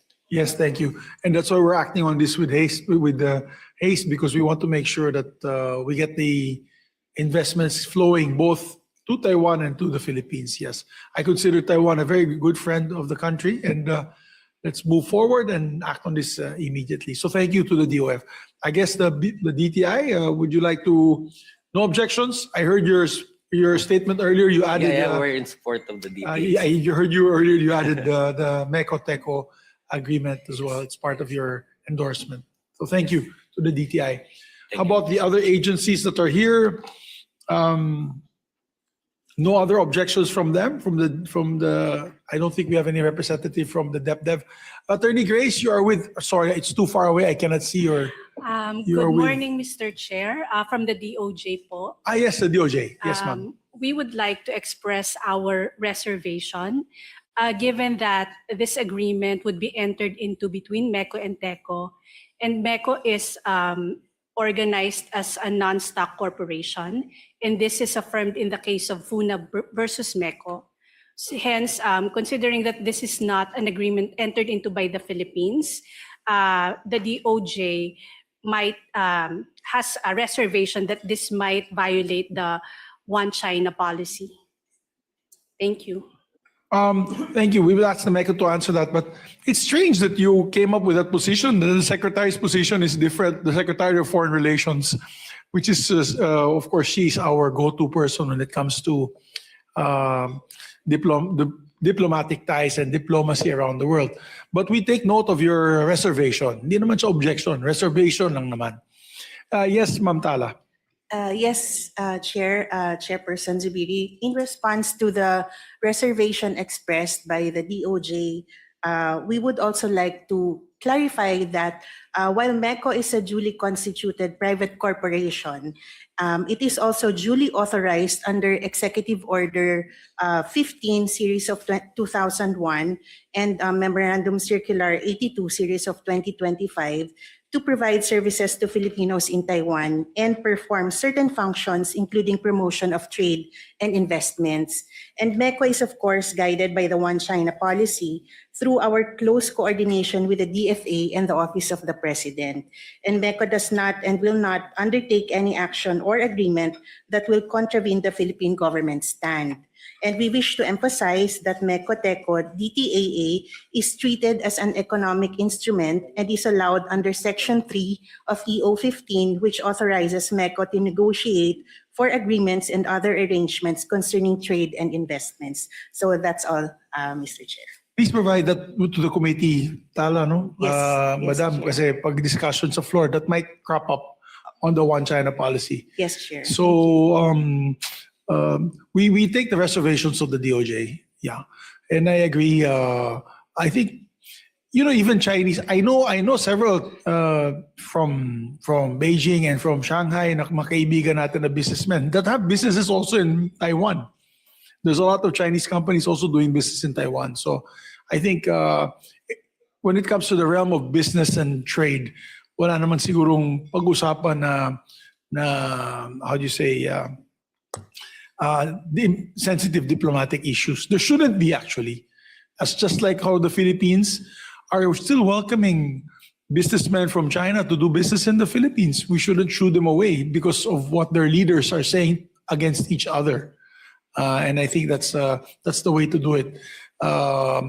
We should not base these objections on prejudice amongst countries. Because this is business. You're just doing business among cross-border business among countries.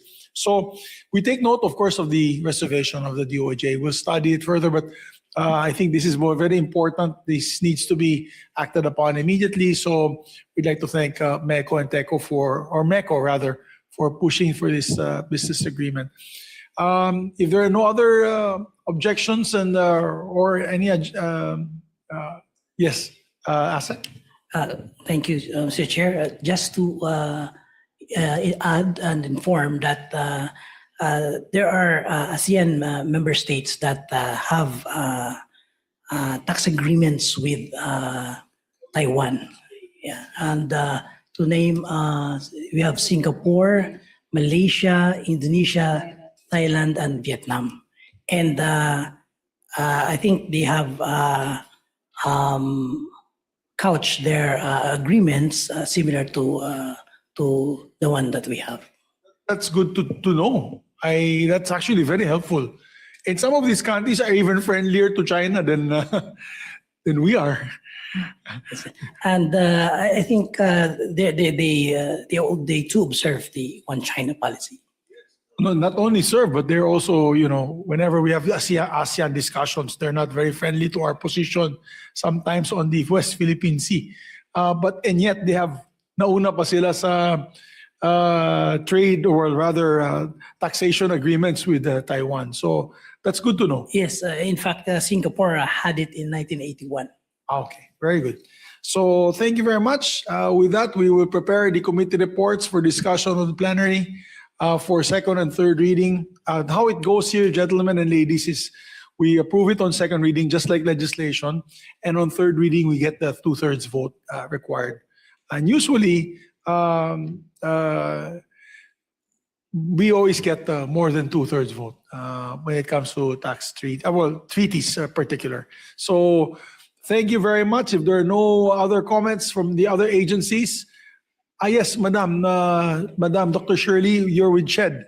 Yes, please. Yeah, thank you Don't very be much. shy. If you have a position paper, please raise your hand. No, this rather is than- not against, but whatever it is worth for, I would like to mention here that Taiwan is our #1 partner in the development of our semiconductor training and advanced degree. In fact, last week, through the MECO-TECO, we were invited, participated by 10 universities in the joint Philippine-Taiwan meeting for the development of semiconductor trainings, and of course in the upskilling of our lifelong learners. All expenses were paid, and salamat po sa MECO-TECO for the kind arrangement. That's very good to hear. Actually, this will be all going on record. I love Taiwan. I took my whole team there after the elections, this whole group in the back. Believe it or not, because it was too expensive to get here locally. That was the unfortunate reason. And I use this all the time during my discussions on the tourism budget and all. And I always say, how unfortunate that when I did the budget check, it was going to be more expensive for us to go to Boracay than to go to Taipei. So I took my whole team to thank them for their support during the last elections, and we all went to Taipei, and we had a great time. And I had dinner with. Were you there, Tala? You were there, na? Not yet, no. It was Chairperson Pajernos was there, and Cheloy was the one who hosted us. She's now the Secretary General of the House of Representatives, and so yes, they're very welcoming there, and. We have a lot of tourism, both from Taiwan and from the Philippines, going to Taiwan. I just one fundamental question, since Meco is already here. Does it still hold that if you're a Filipino, it's still visa-free for Taiwan? Very good. So it's extended. It was extended. Very, very good. Yes, Senator, it's extended for another year. Wonderful. Sana we can continue that, no, for tourism. Cross our fingers. Yeah, tourism purposes. So moving forward, congratulations for your efforts on the Cambodia and MECO Taiwan, of course, exemption on or treaty on double taxation. Thank you very much. So the committee secretariat is hereby ordered to prepare the committee report, and let's have everyone sign it, and hopefully in 2 weeks' time we will be able to approve it on third reading. I'll try to sponsor this next week. Please have some of your staff available for certain questions that may be asked on the floor. So again, thank you very much. Congratulations to all the stakeholders of the cluster on double taxation avoidance agreements. And thank you very much for coming, guys. Thank you. I hope you enjoyed your lunch. Madam, you did not eat. O you just bring it na lang. O sige, kala ko nagda-diet na kayo. So thank you very much. Let's have a 1-minute suspension to ask the other stakeholders to take their seats. Thank you. Session, the hearing is suspended for a minute.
discuss the third cluster. This is now the Tokyo Convention, the Asia Pacific Regional Convention on Recognition of Qualifications in Higher Education. Very important measure, very, very important treaty. We have with us, of course, representing those in DepEd and of course, CHED. We'd like to recognize siguro CHED first, si Ma'am Shirley, because you're the lead agency on this particular convention. If you have an opening statement, Madam, and then we'll ask all the others to give their statements as well. We'd like to recognize you, Doc Shirley. Thank you. Thank you very much, Chair. In fact, it's not just an opening statement, a short presentation for everybody. Please do, yes.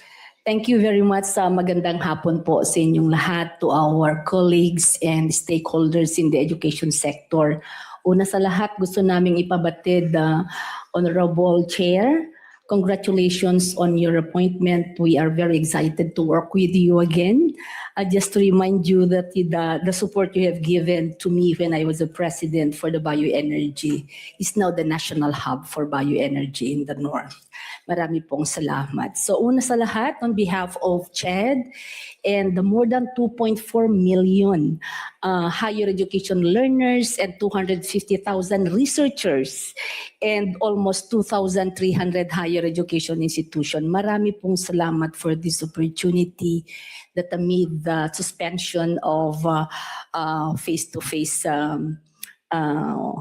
reporting to the office, binigyan niyo po kami ng pagkakataon. It has been 15 years in the making. So indeed, this is very urgent. The Philippine higher education, just to provide the context, the Philippine higher education landscape is currently navigating a transformative period characterized by a deliberate shift toward internationalization, digitalization, artificial intelligence, and regional integration. To date, we have about 4,827 university-to-university partnership. But amid this huge number of university-to-university partnership, nahuhuli po tayo sa outbound students and inbound. We are talking here of almost only 18,000 inbound foreign and training students, while about 9,000 outbound from the Philippines. Compared to our partner Asian countries, they are talking of 200 to 300,000, Mr. Chair.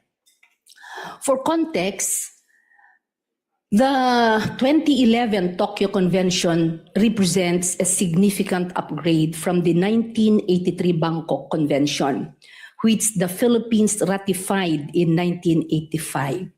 While the 1983 instrument served its purpose in an era of limited mobility, the modern educational environment demands a framework that can accommodate massification, the rise of private sector for providers, and the integration of non-traditional learning modes such as online and blended delivery.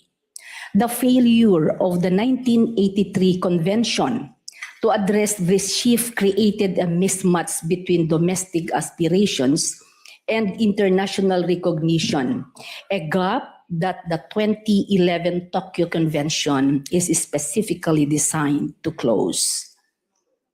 From a strategic perspective, Mr. Chair, the Tokyo Convention is more than a treaty. It is a promise to the global Filipino. It ensures that our degrees are trusted and recognized worldwide, opening doors for our graduates to pursue opportunities across borders with confidence. For our universities, the convention strengthens internationalization, enabling institutions to attract foreign students, transfer international credits, and participate in the global circulation of knowledge.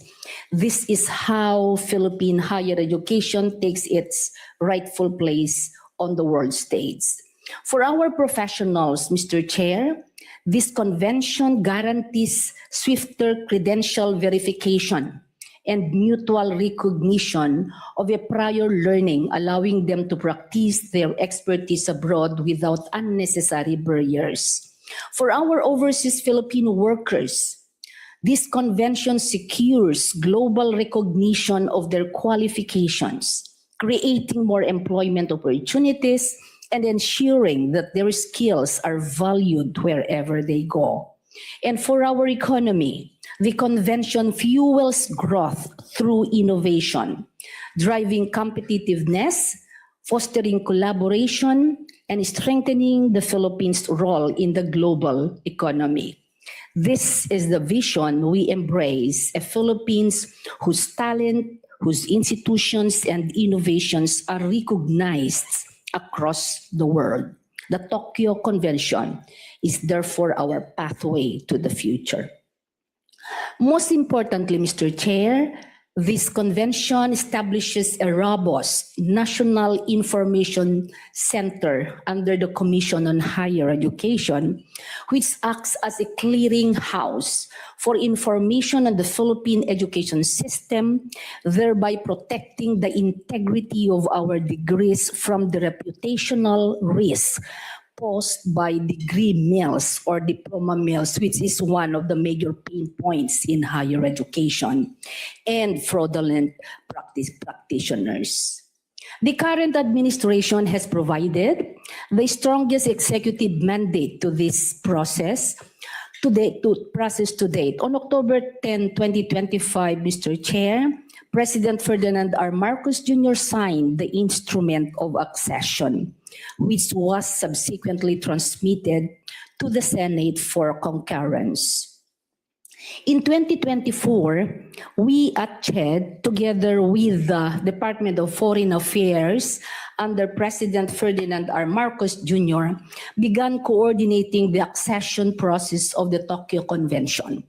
The same year, CHED was invited to join AP and NIC, and we designated our international affairs as the Philippine National Information Center, signaling our interest in non-voting membership. Makikita niyo po dyan ang arrow na red from 2011 to 2024. Doon lang po siya na-realize it's 14 years. Now, this year, it's 16 years. By 2025, I signed and transmitted an updated certificate of concurrence soon after President Marcos Jr. signed the Instrument of Accession, which the DFA forwarded to the Senate. Marami pong salamat, DFA. To strengthen our case, CHED sent letters to Senators Vicente Soto III, Senator Sherwin Gatchalian, Senator Amy. Medyo natambakan, nangungulit po kami. Salamat kay Dapat sinulatan mo ako. Meron na po, sir. Noon lang sumulat ako kay Sir Davidson, talagang hindi na mag-withdraw na kami sa aming international partners. Kaya po nandito na po tayo. In 2026, we followed through with additional letters. Madami po kaming sinulatan. Kaya po kami nagpapasalamat. Kahit baha o bagyo, pumunta po kami dito. So following the February Senate hearing, where partners from our national government agencies, DepEd, TESDA, DOST, DFA, BI, EDCOM, TLC, had fully expressed their support, Mr. Chair. CHED remained steadfast in advancing this priority. In partnership with UNESCO Bangkok and the Korea Funds in Trust, we began preparations for a major conference to position the Philippines and the region for the milestone.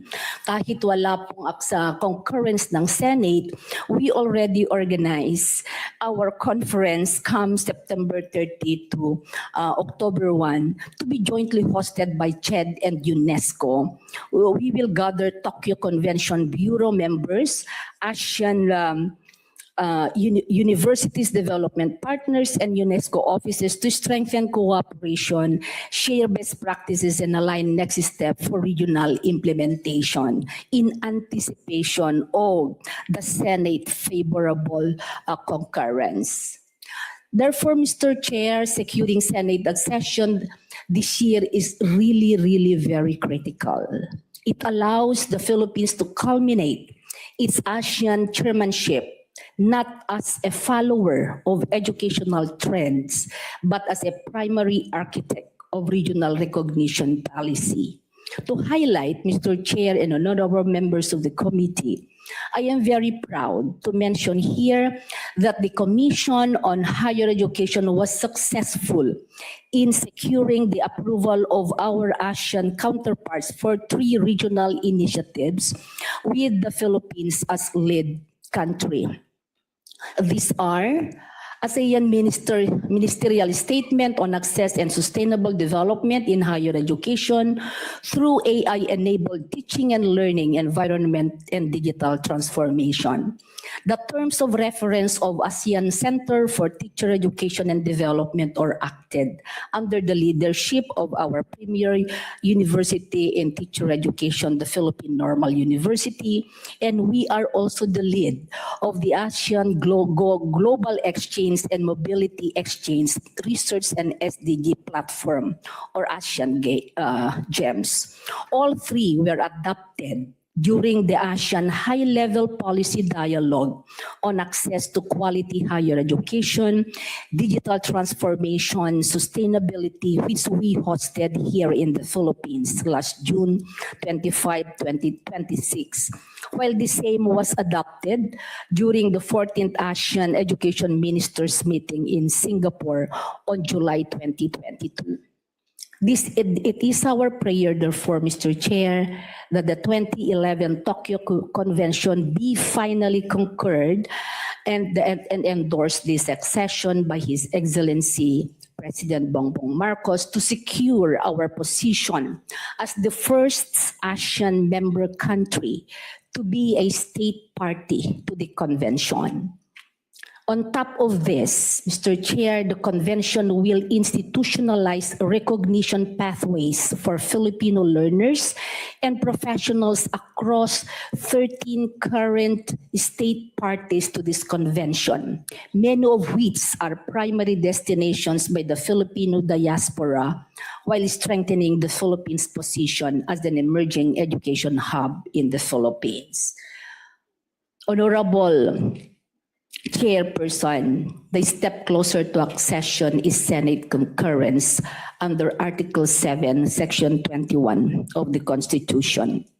Upon concurrence, the Philippines deposits the instrument with UNESCO in Paris. We become a full participating member and implementation mechanisms if this will be activated. Thank you so much. So on behalf of the Commission on Higher Education, marami pong salamat.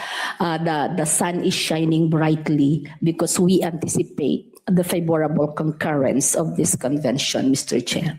Thank you very much, Chairperson. That was a very informative presentation that you made. I was just wondering, kasi, 2 questions that I wanted to ask through your presentation is, bakit tumagal ng 15 years kaya ang delay nito? It's my first time to chair this committee, so alam mo, I was alarmed about a couple of years ago. Whenever we'd meet ambassadors, they'd say, ang daming pending since 1970s, 1980s, 1990s. So I had my staff, Davidson Torres here, I told him to talk to, as your majority leader, to talk to the committee to see why there's so many pending treaties that have not been acted upon. Of course, this last year has been difficult because we had changes in leadership, as I mentioned earlier in my opening statement. But now we're acting quickly on these treaties, especially me as chair. I just gave a standing instruction to look at all the pending treaties na matagal nang hindi na-ratify. And this is one of them. May I just ask that one basic fundamental question is, why 15 years? What do you think was the reason? Is it just because it was out of the radar, or was there a fundamental reason why it was, or a question why it has not been taken up? And I'll also ask that on my second question, are we the only, if we do take it up, why are we the only ASEAN nation that will ratify it and they haven't ratified theirs, Madam? Because these are questions that can be anticipated on the floor when we defend this Tokyo Convention Treaty. Sige, ma'am. How I wish I can answer you the details, Mr. Chair. But I just assumed last year my chairmanship, and I just get my new term, my new fresh term. There were lots. We have the record since 2011 to 2025 when I assumed the chairmanship. There were lots of initiatives. I cannot really define the reason What I'll do is why. I won't put you in a hot seat, madam, because you're only here for the last year Year. or so. What I would do is maybe address the question to the DFA. Is there still a DFA representative, ASEC or attorney? Are there fundamental questions that need to be answered before this were taken up on plenary or discussions on committee level? What was the delay? Because I know the DFA is the one that's actually pushing for these treaties and ratify these treaties.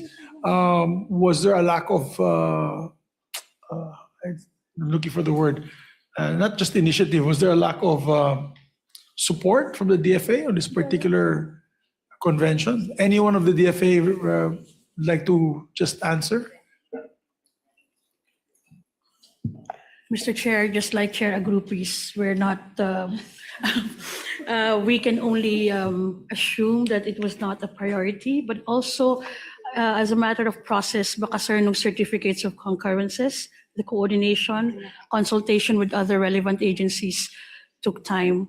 But as for DFA, we have always supported CHED and the initiatives they pursue in UNESCO.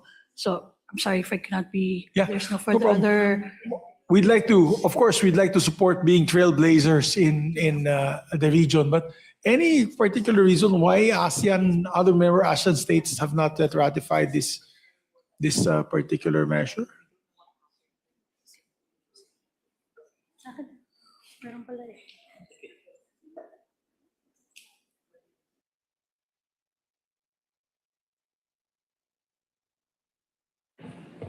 Mr. Chair, we from the Office of our Treaties and Legal Affairs, just to inform the body that we have information that the department that actually submitted it, the Convention for the Ratification of the Office of the President in 2019, 24 June 2019.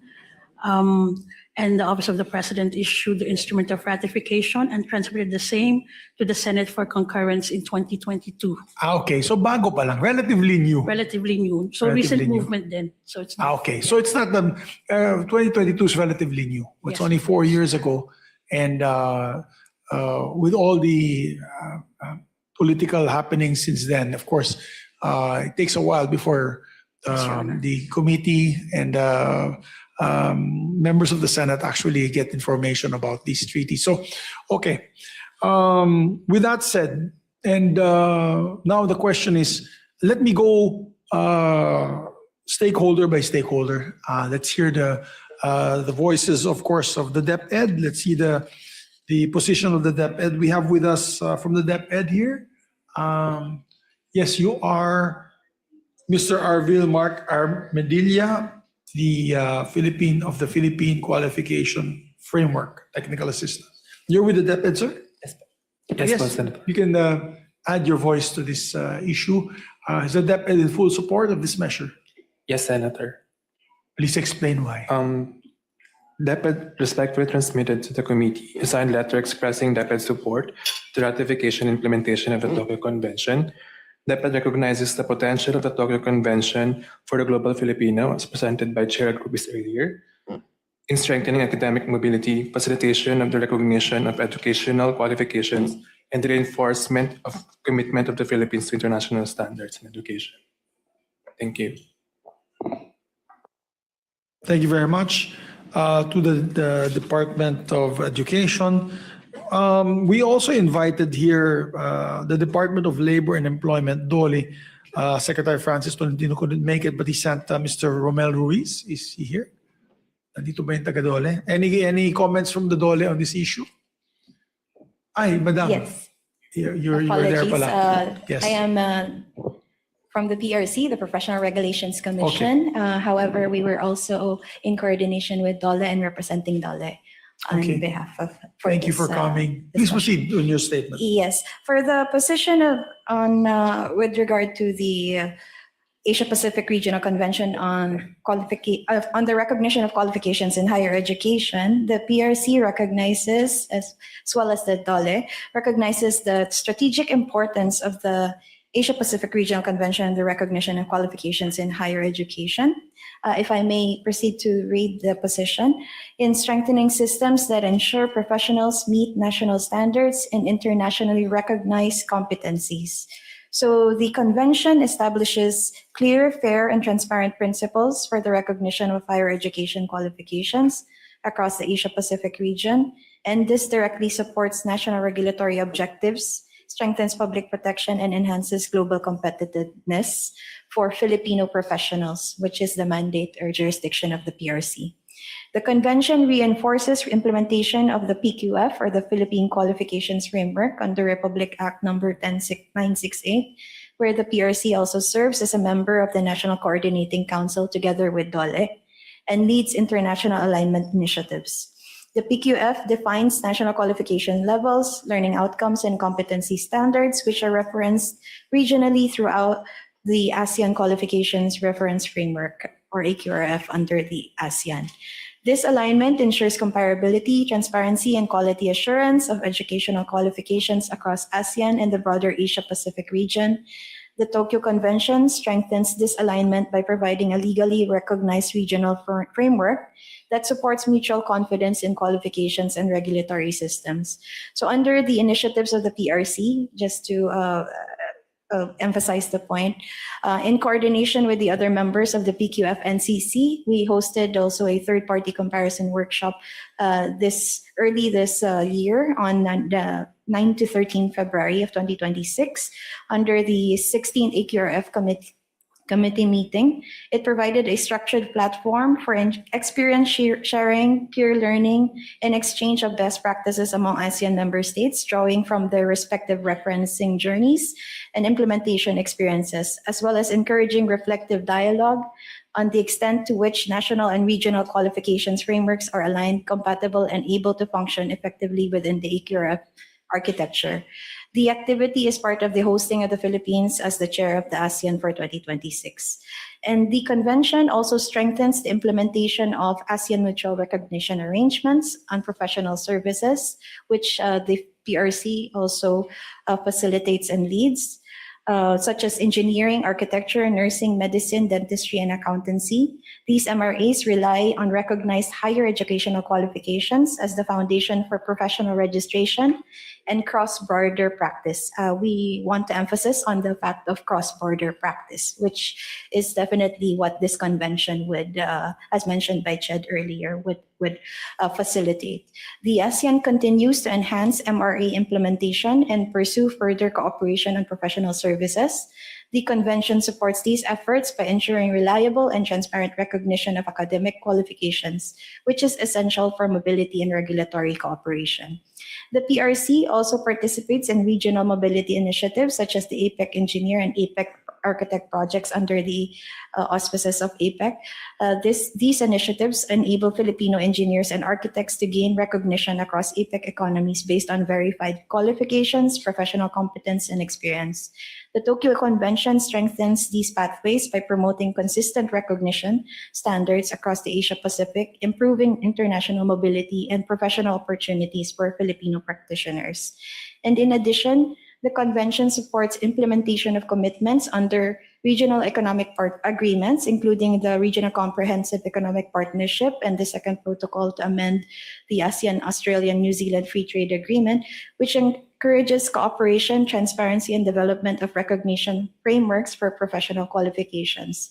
These agreements support ongoing regional efforts to strengthen the recognition systems and promote mobility of professionals. The convention provides a foundational framework that enhances credibility, comparability, and international acceptance of Philippine higher education qualifications. And at the national level, the convention also strengthens implementation of policies that facilitate mobility while ensuring protection of public welfare. On the end of PRC, these include issuances of special temporary permits for foreign professionals and coordination with the Commission on Higher Education on transnational education and continued participation in regional and international qualification alignment initiatives. These measures ensure that qualified foreign professionals who enter the Philippines meet regulatory standards while also expanding recognition opportunities for Filipino professionals abroad. I think on the last statement, that is more of our emphasis, the recognition of opportunities for Filipino professionals abroad.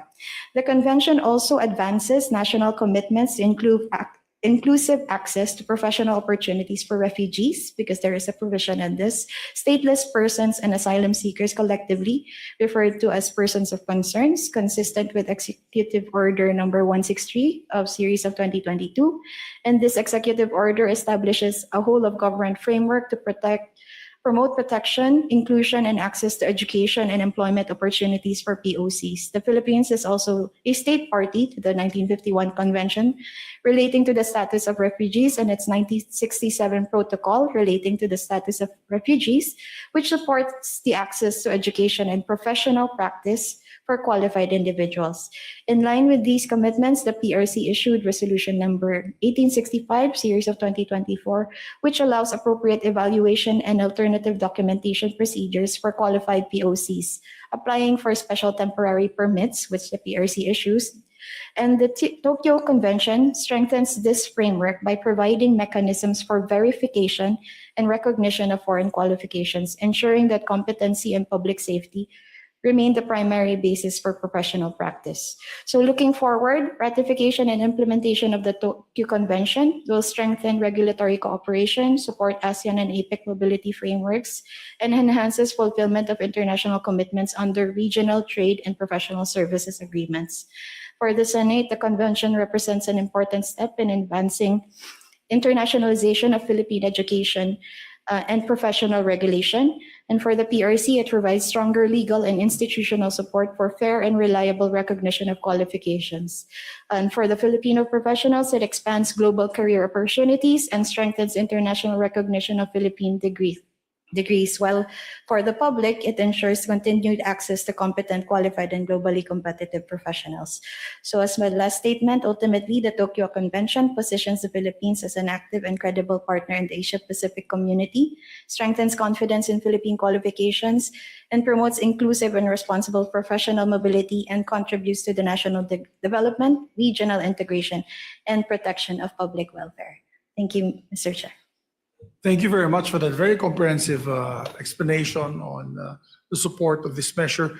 May we get a copy of that also, that will help me in our discussions in plenary? Yes, and, Mr. to Chair. sponsor the measure. We will send together with the DOLE's position paper. Thank you. Thank you very much on that. Maraming salamat.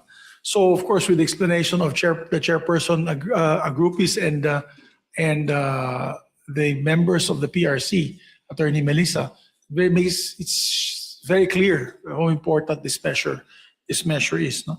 So next, I'd like to ask, of course, there were several issues that were raised in the February 19 hearing. But before I raise that, I'll just already ask each and every agency here to give their statement that will raise these issues. Under the TESDA, we have representatives here from TESDA. Director? Yes, please. Any one of you from TESDA could. Director Yes. Linda Andrade is recognized to give your statement. Thank you very much, Mr. Chair. Good afternoon, and good afternoon to all of present here today. So the Technical Education and Skills Development Authority, TESDA, fully supports the Tokyo Convention's goal of building a shared regional framework for recognizing qualifications across higher education and TVET, in line with our National Technical Education and Skills Development Plan's vision of globally competitive Filipino workforce. This support is backed by existing national infrastructure. Our Philippine Qualifications Framework already spans TVET levels 1 to 5. And in 2023, CHED and TESDA jointly signed the Joint Memorandum Circular establishing the Philippine Credit Transfer System. The PCTS provides a structured mechanism for credit accumulation and transfer between higher education and technical vocational education and training, thereby promoting mobility, lifelong learning, and recognition of prior learning. This initiative aligns with the principles of transparency, comparability, and fair recognition of qualifications embedded in the Tokyo Convention.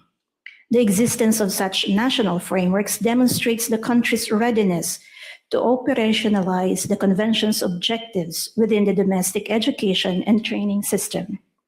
Further, the Philippines has institutional experience in regional qualification recognition mechanisms through the participation in the Asean mutual recognition, as mentioned earlier by Chair Agrupis and our PRC colleague.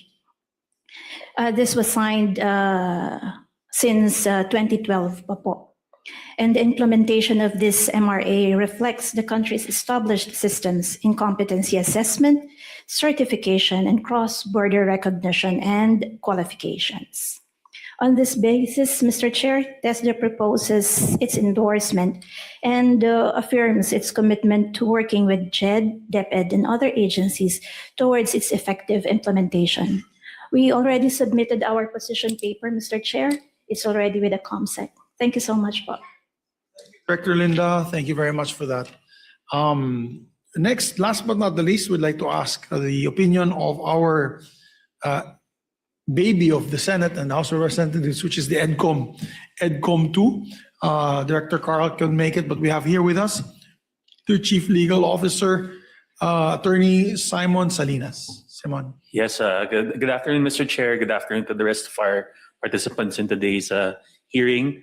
So first and foremost, EDCOM 2 fully supports the accession and eventual concurrence to this convention. The Tokyo Convention asks something fairly straightforward of its parties: to recognize each other's higher qualifications fairly, unless a substantial difference can be shown.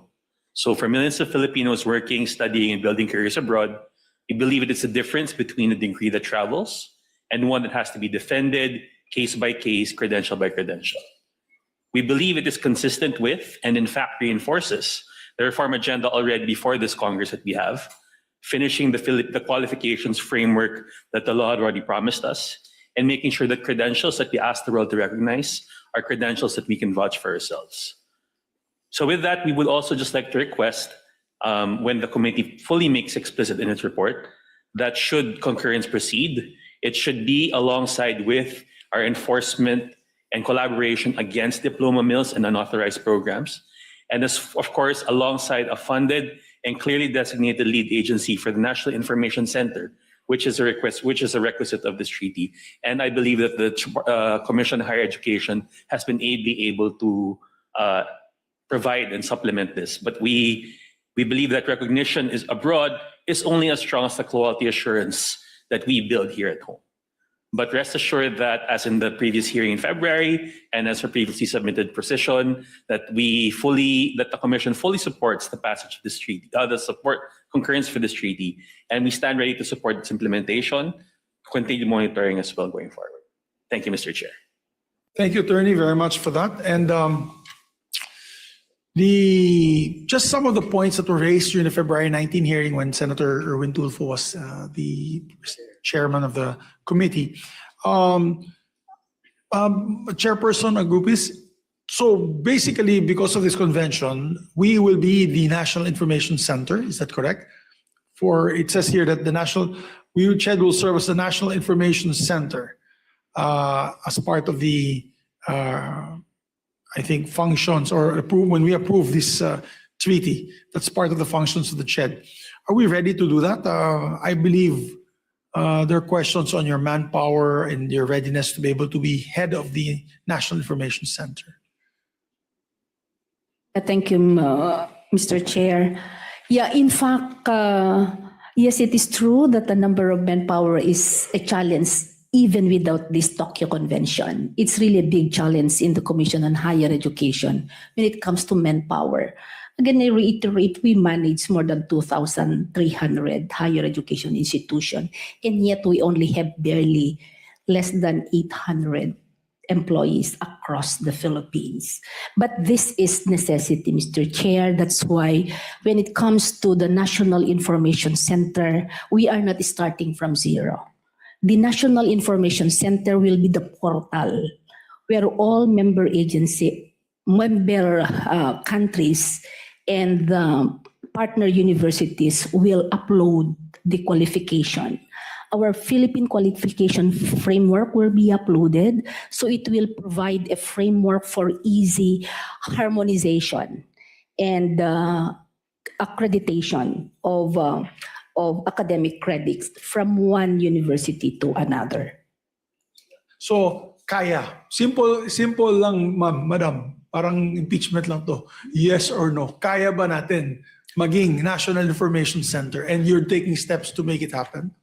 Kaya po natin, at mas kaya natin the most efficient way kung dadagdagan po ng pondo para sa tao. Very good. Okay, sana nandito si Senator JV. Now, what we'll mention to Senator JV Ercito, of course, Yes. if you're going to be hosting the National Information Center. Also, there were questions on the institutional and operational readiness raised by EDCOM the last time.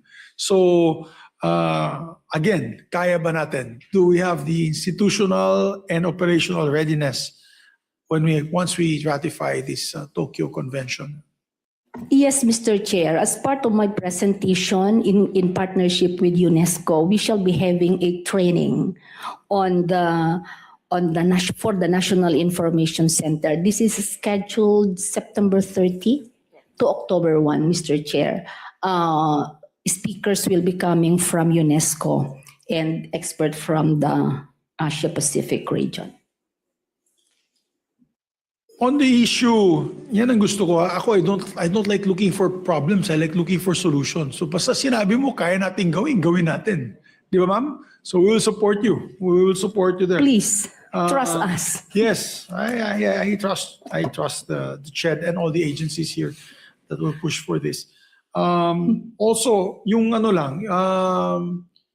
issue on diploma mills, madam, that is a big problem always with because I think now that we'll be part of the Tokyo Convention, we have to be stricter with this said diploma mills, or else, because we'll be recognized, correct me if I'm wrong, we'll be recognized all over the world, right? As this treaty will now put us in the educational map. Therefore, garbage in, garbage out. Pag may lalabas tayo mga diploma mill graduates, or we recognize diploma mills, it will tarnish the image of the Philippines as a signatory to this convention. What are the steps taken already by CHED? Have you doubled up on the curtailment of this, weeding out of these diploma mills? Yes, Mr. Chair, that is one of the major pain points in higher education, and this is making the present chairmanship of CHED unpopular.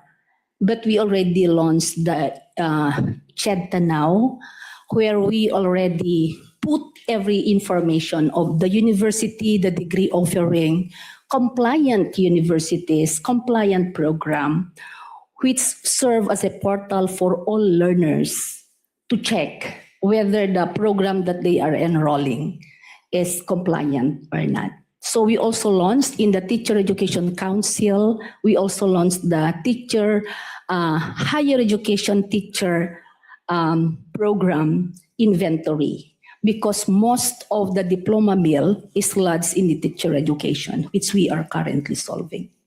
Thank you for that, Madam Chairperson. You have to be really strict when it comes to that. We're lagging behind in education in all sectors, in all ranking. So we really have to prove to ourselves more than the world. We have to prove to ourselves that we are churning out quality education and quality educators. So as you are the government agency in charge to police quality education and educators, your position is not a popular one, definitely. It's not pang senador. Hindi yan pang elected official. Ito ay talagang regulator. And we look up to you, and we need you get your guidance, and we need to support you in this measure to weed out diploma mills and to weed out I'm looking for the right diplomatic, yung, I'm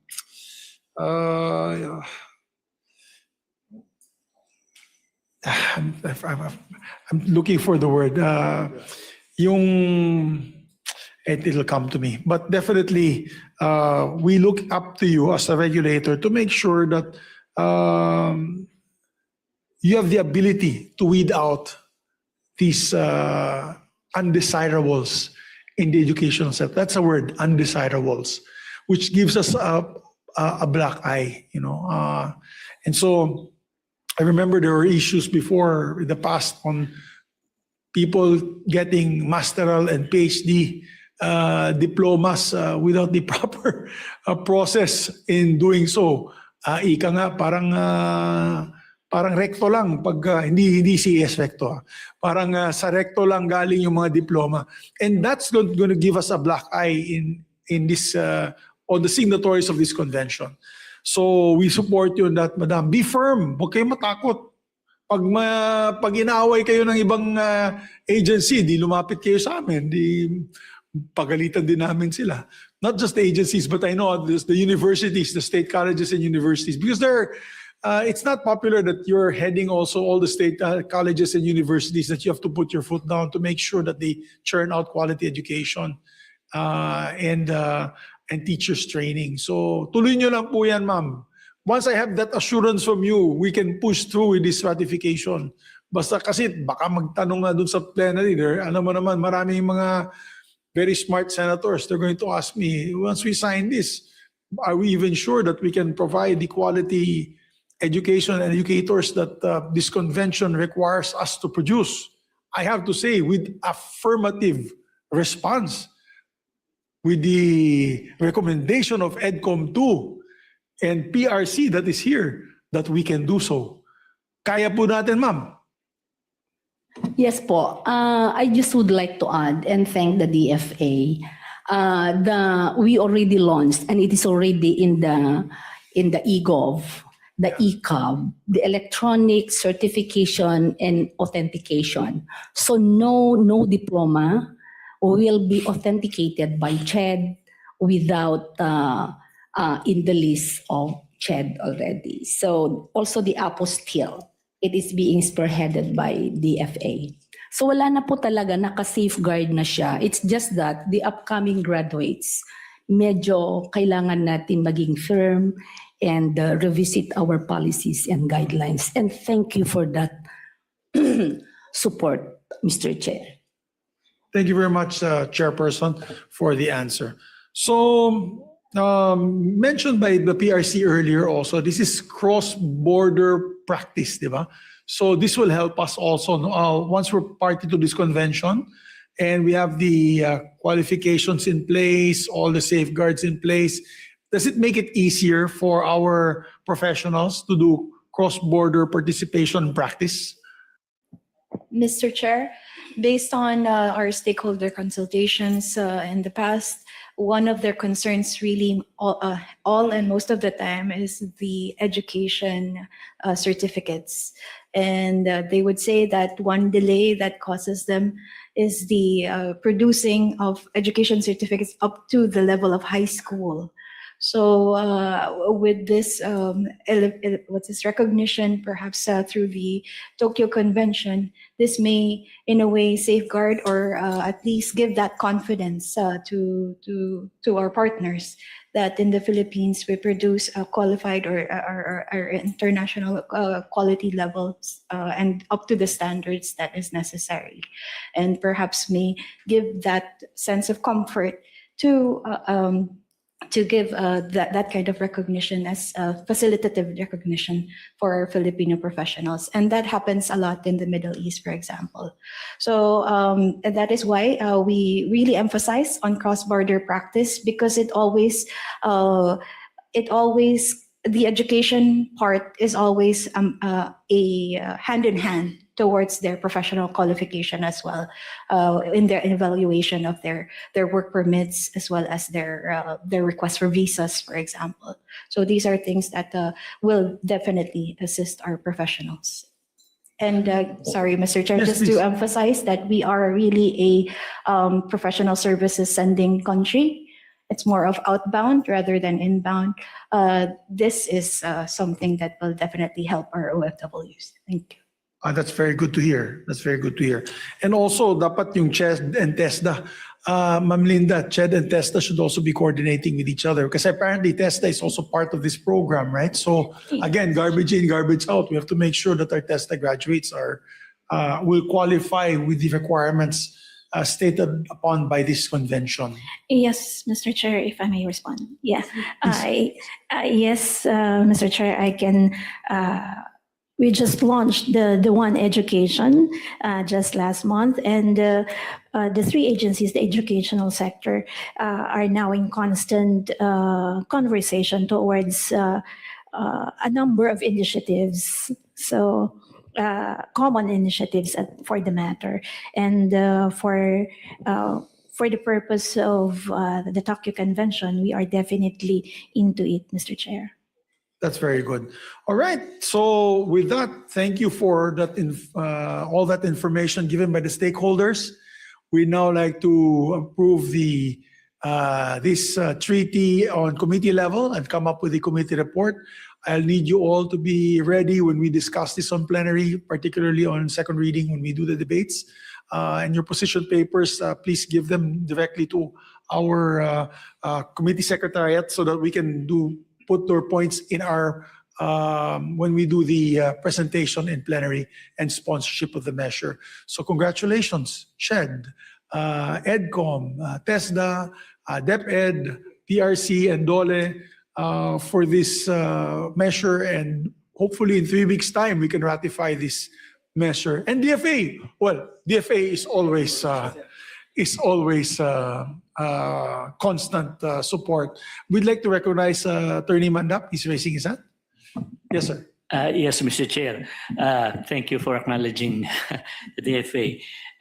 We'd also like to share this opportunity. Of course, we are in full support of this measure, but we'd like to share our perspectives also in the foreign service, particularly our foreign service establishments. In our dealings with Filipino communities abroad, a familiar complaint among them is that they are unable to land jobs that actually match their qualifications. So they are forced to take on lower paying jobs. And this measure, we believe, holds great potentials for them to be duly recognized for what they're really trained for, and perhaps in the long run, give them more economic empowerment. That's actually a very good statement that you have made. We put that on record, so we can put that part of my opening statement for this measure on the complaints of several OFWs in other countries that they can't land particular jobs because of maybe the lack of accreditation, being that we're not a party to this convention. Is that the correct way of saying it, Attorney? That is correct, Mr. Chair. As a matter of fact, when I was in Canada, I was there for 6 years. There had always been a movement among the community, and it was supported in principle by the Canadian government. There was this pan-Canadian initiative to recognize foreign credentials, but up to the time I left, it hasn't happened. So I think this will give it a good push for this thing to finally happen, for the greater economic empowerment of our OFW and our foreign overseas communities. Thank you, Attorney. Thank you to the DFA for that, always watching out for the interests of our kababayans abroad. So with that, this treaty is hereby approved on committee level. Thank you very much, everyone. So we'll take up the next cluster. I'm going to ask for just a 2-minute break because I need to do I need a liquidity break and go to the restroom. Maraming salamat to all the stakeholders for this education cluster hearing.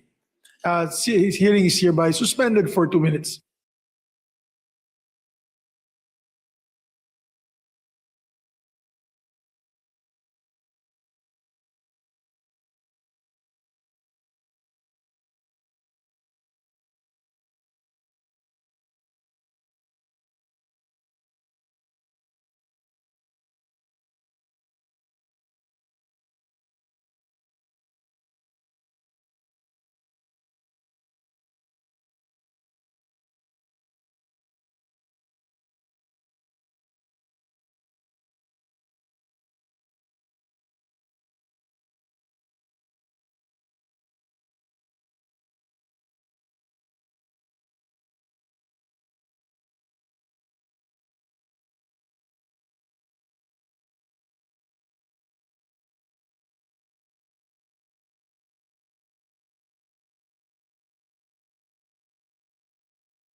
We will now discuss very important matters on the table. This is the cluster on extradition. And particularly the ASEAN Treaty on Extradition and the Treaty of Mutual Legal Assistance on Criminal Matters between the Government of the Republic of the Philippines and the Government of Republic of India. What is particularly very important, my dear colleagues and my dear friends, is the ASEAN Treaty on Extradition, being that we are the host of the ASEAN this year. And there's going to be a lot of events this coming November. It would be good that the President can make that announcement once we ratify this measure, that we are complied with these treaty requirements. But of course, I need to get it from the DOJ and all the stakeholders on their position on this particular matter. So we'd like to start off, of course, may we get a short statement from the DFA? Is there going to be a presentation or no need? Just statements? Just a statement, Mr. Okay. Chair. So we'd like to recognize for the DFA, then we'll go to the DOJ because they're also a lead agency in this. Yes, Attorney, please. Thank you, Mr. Chair, colleagues. By way of a brief introduction, let me just mention the following. The ASEAN Treaty on Extradition, or ATE, or ATE, however we wish to call it, is a landmark multilateral agreement signed by all ASEAN member states on November the 14th, 2025 in Manila. It establishes a unified legal framework allowing member nations to surrender fugitives so they can face prosecution or serve prison sentences, preventing criminals from evading justice by crossing regional borders. The ASEAN Treaty on Extradition was signed in Manila, as I mentioned, and on April the 30th, 2026, the instrument of ratification signed by the President was transmitted to the Senate of the 20th Congress for its concurrence. The treaty seeks to, number one, strengthen the region's capability to fight or prevent crime or intensify law enforcement through a mechanism to extradite criminal suspects or convicted criminals hiding behind international borders or escaping to foreign jurisdictions. Second, to enable ASEAN member states or AMS to effect the extradition of individuals for the purpose of prosecution, sentencing, or enforcement of sentence imposed from other AMSs where those individuals may be located. And finally, it will strengthen the region's commitment against criminality and in furthering regional integration through seamless legal cooperation in criminal matters. We consider this treaty both very important and timely, as it holds great potentials for curbing crime and preventing or discouraging the cross-border movement of fugitives from justice.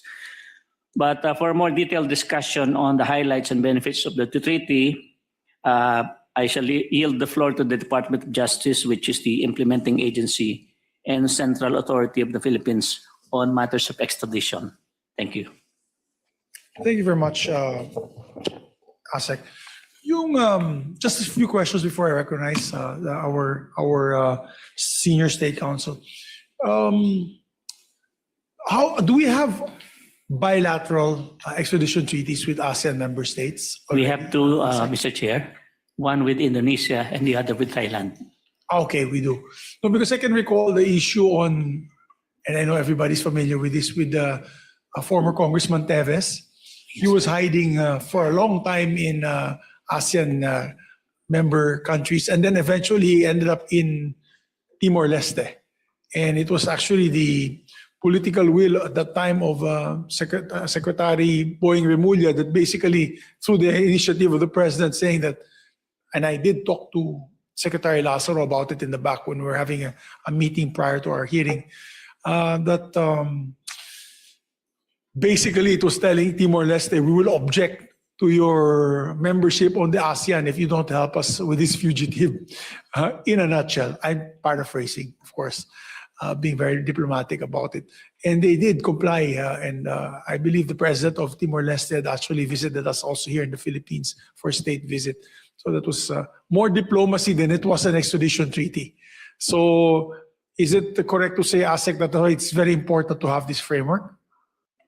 Yes, Mr. Chair, we actually are not aware of what went down in that particular circumstance, but that is precisely the situation why we need this kind of agreement to facilitate matters between, the requesting state and the requested state, where we don't need to dangle any incentives other than what are already written as obligations in the treaty.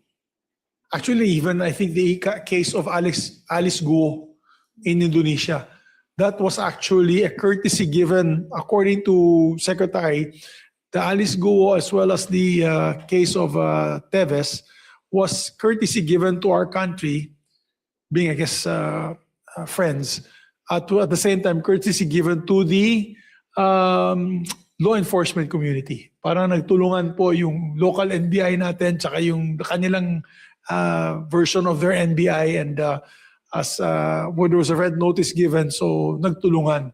Pero that's a courtesy given lang. At least this one, there will be a treaty that can be followed. There's going to be a framework, and there's going to be a process that can be done to be able to extradite them once we approve, once we ratify this treaty. One other question to the DFA. How many parties already have signed this on the ASEAN side? All ASEAN member states have signed, although only one so far has completed its domestic requirements for ratification, and that is Timor-Leste. And they have since deposited their instrument of ratification. Because this is a fairly new. It is new. It's only 2025, so it takes a while. Yes, sir. Yeah, that's true. So thank you very much for these answers. We'd now like to go to our Senior State Counsel, Madam Grace, Attorney Grace Estrada. Please tell us the position of the DOJ on this. Thank you. Thank you, Mr. Chair. Good afternoon, Mr. Chair and colleagues in public service.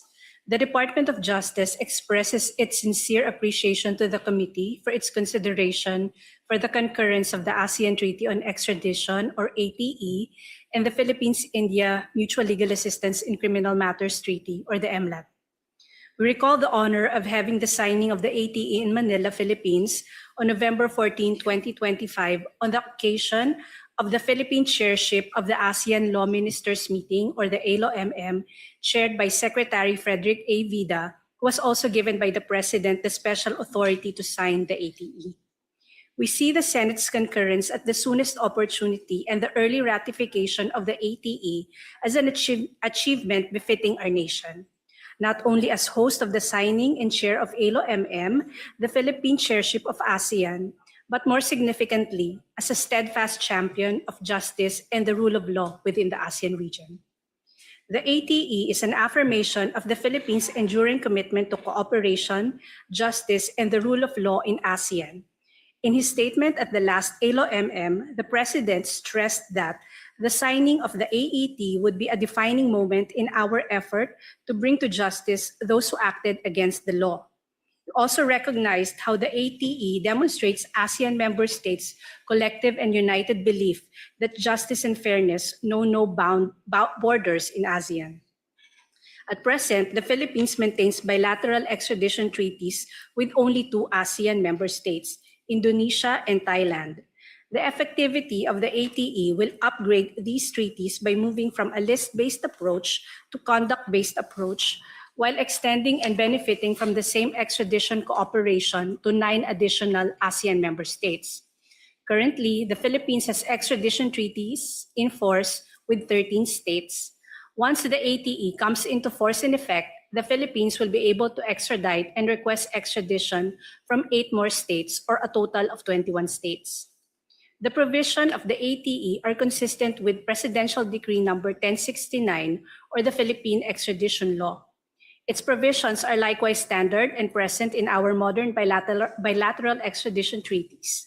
Among its key provisions are the following: definition of extraditable offense, accessory extradition, grounds for refusal, discretion to refuse extradition of nationals, provisional arrest in urgent cases, concurrent requests for extradition, simplified extradition or voluntary surrender, postponed or temporary surrender, dispute settlement through consultation, and the treaty is not subject to reservation by any ASEAN member state. Once in force, the ATE will enable each ASEAN member state to request the extradition of nationals of individuals located in another member state for purposes of prosecution, sentencing, or the enforcement of an imposed sentence. Given ASEAN's increasing mobile population and porous borders, as well the intensification of transnational crimes, the ATE will meaningfully extend the reach of our justice systems across the region and reinforce ASEAN's shared commitment to provide no safe haven for criminals. This treaty will elevate and modernize the legal cooperation among ASEAN member states. It is hoped that the Senate's swift concurrence to this historic text, the Philippines would be uniquely positioned as a stalwart of advanced legal cooperation, justice, and rule of law within ASEAN. As for the Philippines-India Mutual Legal Assistance in Criminal Matters Treaty, the treaty envisions a framework for the widest measure of providing legal assistance in the sharing of evidence and information and empowering us to jointly address the complexities posed by the evolving forms of criminal activity that transcends our country's borders. We have an extradition treaty with India, which was concurred in by the Senate in 2014. These two treaties highlights the Philippines and India's shared goal to combat transnational crimes, intensify the effectiveness of criminal investigations and prosecution, and ensure the proper administration of justice. The Philippines has 9 bilateral and 1 regional MLAT, the ASEAN MLAT, currently in force. Once the Philippines-India MLAT is in force, the Philippines would be able to make and execute requests for legal assistance in criminal matters with 20 countries. Again, thank you, Mr. Chair, for your consideration and support for the early concurrence for the ratification of the ATE and the Philippines-India MLAT. Thank you. Thank you, Attorney, our Senior State Counsel. Rest assured that we'll be acting on this immediately, hopefully before the month's end of September, where this will be ratified, maybe middle of September, as a regalo po namin sa inyo, sa DOJ. And I just had some few questions now. Do we have any bilateral, do we have any agreements on this particular treaties on extradition with any European nation or EU? Parang wala pa, no? Baka siguro certain countries lang. We have an extradition treaty with Spain and UK and Switzerland. No, because I asked this because we're in the midst of doing the FTA with EU. So it would be good also that if, I do not know if the EU acts on extradition as a member, as a union, or as independent countries. I'm not sure if we can actually do that. Because it's actually a deterrence. And I think our members of the DOJ know that if there's an extradition treaty between a particular country, hindi na sila tatago dito sa atin sa Pilipinas. Maraming nagtatago dito. I remember, because I'm from Northern Mindanao, I'm from Bukidnon. I remember there was a international wanted criminal for sex trafficking was caught in Camiguin. In Camiguin, the beautiful island of Camiguin, which I love myself personally. In certain areas, I think, of Northern Mindanao, may nahuli din. So, and some areas of the Visayas, maraming foreigners na nakatira dito eh. They marry locals and they integrate. So it is a big, correct me if I'm wrong, Senior State Counsel, it's a big deterrence that they know that there's an extradition treaty between, if they do a criminal activity in their country, and they know that our country has an extradition treaty, I don't think they'll probably think twice hiding in the Philippines, because knowing fully well that if they're apprehended by the authorities, they will be extradited back to the country that they committed a crime. Is that correct, Attorney? You are correct, Mr. Chair. That's safe to say it's a deterrence talaga. It's a deterrence. So I have the list, the 14 bilateral extradition treaties. You're correct. It's Spain, although United Kingdom and Switzerland's not part of the EU. So it's a EU, Spain lang, no? Okay. Wala sa France. Maraming nakabisita yata sa France na yun. Masarap sa France. Anyway, so I would just like to mention, it's Australia, Canada, China, Hong Kong, India, Indonesia, Korea, South Korea, Federated States of Micronesia, Russian Federation, Spain, Switzerland, Thailand, United Kingdom, and the United States. Right now, in the ASEAN context, only Indonesia and Thailand are covered by bilateral extradition treaties. Okay, so thank you for that position on the DOJ. Anyone else from the DOJ would like to make any comments, or okay na po yung ating senior state counselor? Thank you very much to the DOJ. You have our full support, ma'am. Please give my best to Secretary Vida also. And we'd now like to ask the other agencies from the NBI. Meron po tayong taga-NBI. Madam, kamusta na po si Director Matibag? Okay naman. Yeah, kaibigan ko yan. He's a good friend of mine. Yes. Please give my regards. Your position po on this issue? Although we will submit, Mr. Chair, our official position paper, I'd like to read Yes, a short please. answer. The ASEAN Treaty on Extradition, ATE, represents a watershed moment for cross-border justice in Southeast Asia. From the NBI perspective, it transforms a historically divided system of bilateral agreement into a cohesive, legally binding regional framework. For the NBI and other law enforcement agencies, this treaty will be of reference, streamlining the execution of extradition requests across all member states. And this treaty equips us with strong legal tools to ensure the fugitives cannot exploit jurisdictional boundaries. Thus, the NBI, through the leadership of Director Matibag, expresses the full support to this ASEAN Treaty on Extradition. And as I mentioned earlier, Mr. Chair, we will submit our official position paper. Thank you very much on that. And I encourage more of these extradition treaties to be fast-tracked. You have our support, DFA and DOJ. So are there other major countries that we know that are fugitives hiding in, or major countries that fugitives are hiding here in the Philippines? Let's continue the discussions, and we in the Senate will support it. As chairman, if I continue to remain as your chairman the next 2 years, we can fast-track these treaty conventions, particularly on extradition. So thank you to the NBI. We'll go to the Armed Forces of the Philippines. We have with us Commodore Trinidad, sir, and of course, Colonel De La Cruz. Commodore, you're highest in rank. You're recognized in the position. Yes, sir. Thank you, Mr. Chair. Of course, sir, the AFP fully support this ASEAN Treaty of Extradition. Although we are now actually focusing on external defense operation, but I think we are more capable to assist other law enforcement agencies with regards to this extradition, considering of our deployment of the different defense armed forces attaches to the ASEAN countries, which can aid in the coordination among the concerned agencies of the other countries, sir. You have a very capable intelligence service. Yes, sir. Within the country and of course in the different jurisdictions. So thank you. Full support po AFP dito. Yes, sir. Thank you. That's good to hear. And we'd like to thank you for your participation today. Please may I give my best to the Chief of Staff. Thank Yes, you. sir. Now we move on to the PNP, headed by, of course, General Collado is here to give us his position. Thank you very much, Mr. Chair. As we mentioned at the first hearing, we fully support this noble endeavor of the Senate and even the DFA. And at the same time, to this effect, we will submit our official position paper once it will be signed by our Chief PNP. That's all. Thank you, sir. Thank you very much for the support to the PNP. Lalo na sa ASEAN kasi alam ko po, pag may hinahabol po kayo ng mga fugitives under the law, ang unang takbuhan nila yung neighboring boundaries natin, which is Malaysia, Indonesia.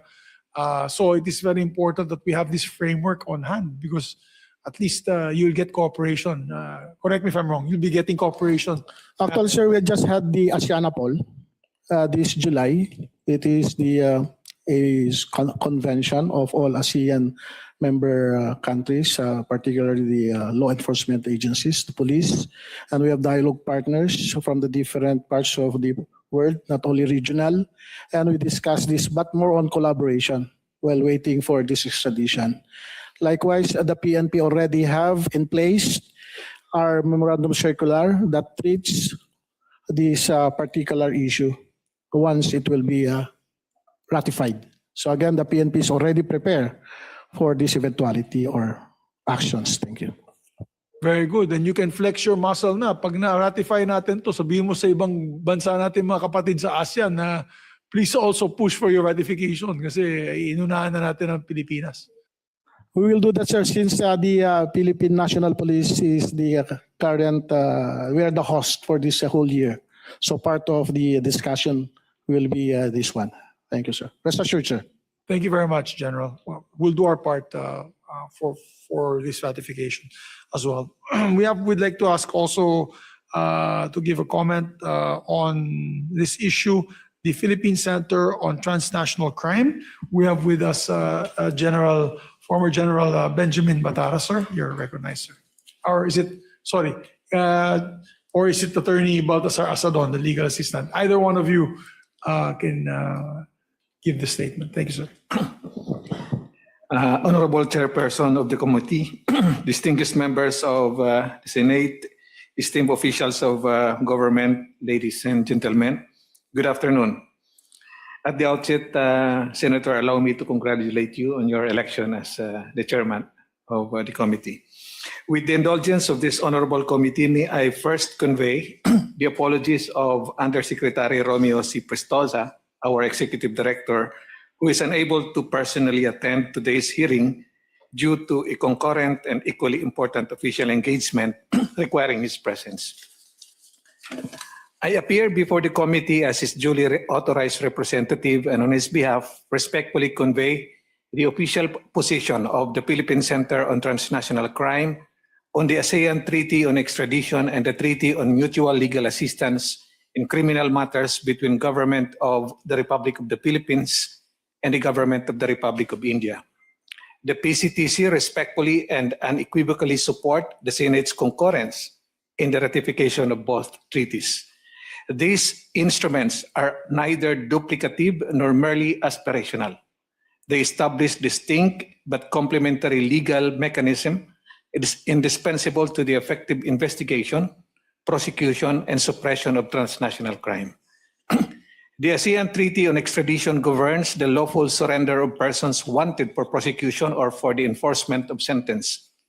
The Philippines-India Mutual Legal Assistance Treaty, in turn, provides the means by which the contracting parties may lawfully obtain evidence, testimony, records, criminal assets, and other forms of assistance situated beyond the respective jurisdictions. Taken together, the treaties address the three principal components of effective cross-border criminal enforcement: the person sought for prosecution, the evidence necessary to establish criminal liability, and the property or proceeds derived from criminal activity. This complementarity is essential. Extradition without adequate and lawfully obtained evidence may not support a sustainable prosecution. Mutual legal assistance without the means to secure the accused custody may leave an otherwise viable criminal case unenforced. The treaties, therefore, form mutually reinforcing components of a coherent international criminal justice framework. The relevance to the mandate of the PCTC is direct and substantial. In the discharge of these responsibilities, the PCTC and NCB Manila regularly encounter cases in which offenders, criminal associates, witnesses, financial records, digital evidence, illicit assets, and proceeds of crime are situated in foreign jurisdiction. Intelligence may identify a fugitive location. It may expose the organizational structure of a trafficking syndicate, trace illicit financial flows, or establish connections among criminal actors operating across several states. Intelligence alone, however, does not constitute judicial proof. Neither does it independently confer authority to arrest, extradite, search, seize, restrain, or confiscate property. The treaties provide the formal legal channels through which intelligence and international police cooperation may be translated into admissible evidence, provisional arrest, extradition, asset restraint, confiscation, prosecution, and other enforceable judicial outcomes. On the Asian Treaty on Extradition, the PCTC considers the instrument a substantial advancement in regional criminal justice cooperation. The treaty establishes a common rule-based framework through which ASEAN member states may secure the lawful surrender of persons wanted for prosecution or punishment. It narrows the jurisdictional spaces that fugitives and organized criminal groups may otherwise exploit and reduces the dependence on fragmented arrangements, uncertain diplomatic practice, or the absence of bilateral extradition treaties between particular member states. The treaty does not permit surrender upon mere allegation. It incorporates the principle of dual criminality, prescribes the requisite seriousness of extraditable offenses, and requires the evidence satisfying the evidentiary standard of the requested party. Of particular importance to the PCTC and NCB Manila is the treaty's provision on provisional arrest. In urgent cases, a request may be transmitted through diplomatic channels directly between designated authorities or through the facilities of the Interpol. This provision creates a practical legal bridge between international fugitive coordination and formal extradition proceedings. It enables actionable police information to be promptly transmitted while preserving an essential legal distinction. An Interpol notice or communication is not by itself an international warrant of arrest. The authority to arrest and extradite remains founded upon the applicable domestic law and the treaty. Equally important, the ASEAN Treaty contains substantial safeguard against abuse. It prescribes mandatory and discretionary grounds for refusal, protects against discriminatory or politically motivated prosecution, recognizes the rule against double jeopardy, preserves minimum fair trial guarantees, and permits consideration of national security, foreign affairs, humanitarian concerns, and international obligations. The treaty likewise subjects the execution of extradition requests to the domestic procedural law of the requested country and incorporates the rule of specialty, thereby limiting prosecution to the offense or offenses for which extradition was granted, except under the condition expressly permitted by the treaty. The ASEAN Treaty, therefore, does not create an unrestricted mechanism for the removal of persons. It establishes a regulated judicial process that reconciles effective law enforcement with due process, fundamental rights, domestic law, and state sovereignty. On the Philippine-India Mutual Legal Assistance Treaty, the PCTC likewise finds the instrument operationally necessary and legally sound. Transnational investigation frequently require evidence located abroad.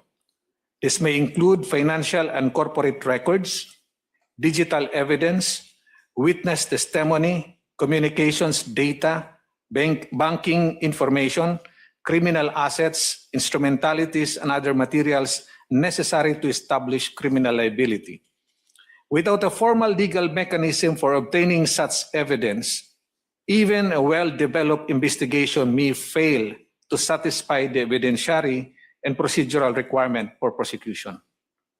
The Philippines-India Mutual Legal Assistance addresses this difficulty by authorizing a comprehensive range of assistance.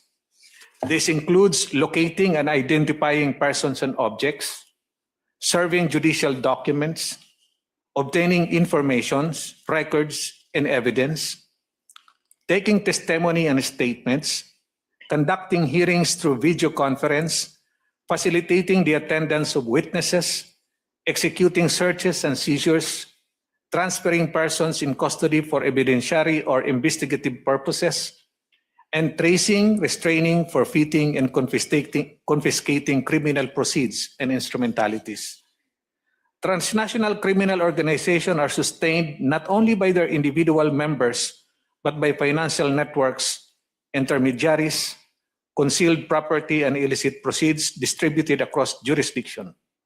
Effective enforcement must therefore extend beyond the apprehension of offenders to the disruption and recovery of the economic resources that sustain criminal operations.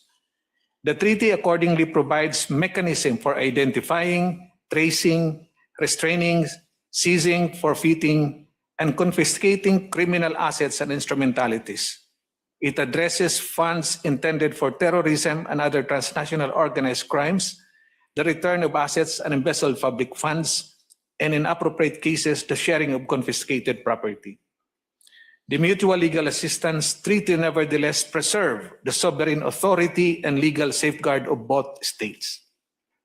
It permits refusal where a request concerns a political or purely military offense, is discriminatory, violates the rule against double jeopardy, prejudices sovereignty, security, public order, or essential interests, conflicts with domestic law, interferes with domestic proceedings, or endangers any person. It likewise governs confidentiality, limitation of use, and data protection. Information or evidence obtained under the treaty may not ordinarily be used for a purpose other than that stated in the request without the prior consent of the requested state. The treaty therefore facilitates effective cooperation without creating an unregulated right of access to sensitive information, evidence, or personal data. The operational value of both treaties is readily apparent. They will materially strengthen the Philippines' capacity to combat trafficking in person, terrorism, illicit drug trafficking, money laundering, arms smuggling, cyber-enabled fraud, corruption, organized financial crime, and other serious transnational offenses. They will also promote more coherent coordination among the Department of Justice, the Department of Foreign Affairs, the PCTC and NCB Manila, the Bureau of Immigration, the Philippine National Police, the National Bureau of Investigation, the Anti-Money Laundering Council, and other competent authorities. Most importantly, the treaties will enable the Philippines to pursue transnational criminal cases through a more complete enforcement continuum from intelligence development and evidence acquisition to asset recovery, provisional arrest, extradition, prosecution, and enforcement of sentence. Honorable Chairperson, the distinguished member of the committee, these treaties should not be regarded merely as instrument of diplomatic cooperation. They constitute essential legal infrastructure for the administration of criminal justice across borders. They deny fugitives the expectation that territorial boundaries may provide sanctuary. They prevent criminal organizations from using jurisdictional fragmentation to shield evidence, conceal assets, and frustrate prosecution. At the same time, they preserve due process, human rights, domestic law, and sovereign discretion. For this reason, and on behalf of our Executive Director, the Philippine Center on Transnational Crime respectfully and unequivocally support the Senate's concurrence in the ratification of the Asean Treaty on Extradition and the Treaty on Mutual Legal Assistance in Criminal Matters between the Government of the Republic of the Philippines and the Government of the Republic of India. Thank you, Mr. Chairperson and honorable members of the committee. Thank you very much, Attorney, for that very comprehensive report. Maraming salamat. So next, we'd like to recognize the members of the National Security Council. We have with us Attorney Azel. Is it Azel? Azel Panan. Madam. Thank you, Mr. Chair. Good afternoon po. Good afternoon to our colleagues in government service. So we have yet to submit our official position paper on this, but allow me to read our initial statement on the ASEAN Extradition Treaty. For the National Security Council, we strongly support efforts to push for the ratification of the ASEAN Extradition Treaty. The Philippines should spearhead the ratification of the ASEAN Treaty on Extradition as the current ASEAN chair, particularly because no ASEAN member state has yet completed ratification except for Timor-Leste. Early ratification would demonstrate Philippine leadership while helping move the treaty toward entry into force.